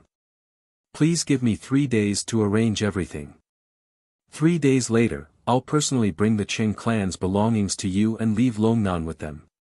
He slowly knelt down, feeling helpless in his heart. However, he also knew that she was already being magnanimous and giving the Qing family a way out. If they were in her shoes, they might not be so merciful to the Song clan. I'll give you 3 more days. As for them, cripple their cultivations now. Fengjiu looked at the elders behind her and said calmly. The elders looked at each other and gritted their teeth. Thank you, madam. We'll cripple our own cultivations now. With that, one of them lifted his hand and crippled his cultivation. The others followed suit and crippled their own cultivations. Crippling their cultivation was better than killing themselves. If they could find a way to prolong their lives in their remaining lifespan, perhaps, they would not have to die. With this belief in their hearts, they crippled their cultivations. As their cultivations were crippled, the originally old people became even older. They slowly sat down on the ground. They didn't even have the strength to support themselves. They could only lean on the side and gasp for breath. When she saw this, Fengjiu said, "Go back. In 3 days." "Yes. Thank you, madam." The Qing clan's ancestor replied with a trembling voice. When he got up, he saw the few people who were leaning against the wall, barely breathing. After taking a deep breath, he looked away and called out, "Men, send these elders back to the Qing clan." Clang! Suddenly, the sound of a bowl falling to the ground was heard from the kitchen. You're tuning in to the Han Li's Wuxia Adventures YouTube channel. We're so grateful for your support, and don't forget to subscribe to join us on this incredible journey through captivating stories. Your generosity through donations truly makes a world of difference, as it's the primary source of revenue that allows me to expand and enhance this channel for you. Thank you from the bottom of my heart for being a part of this adventure.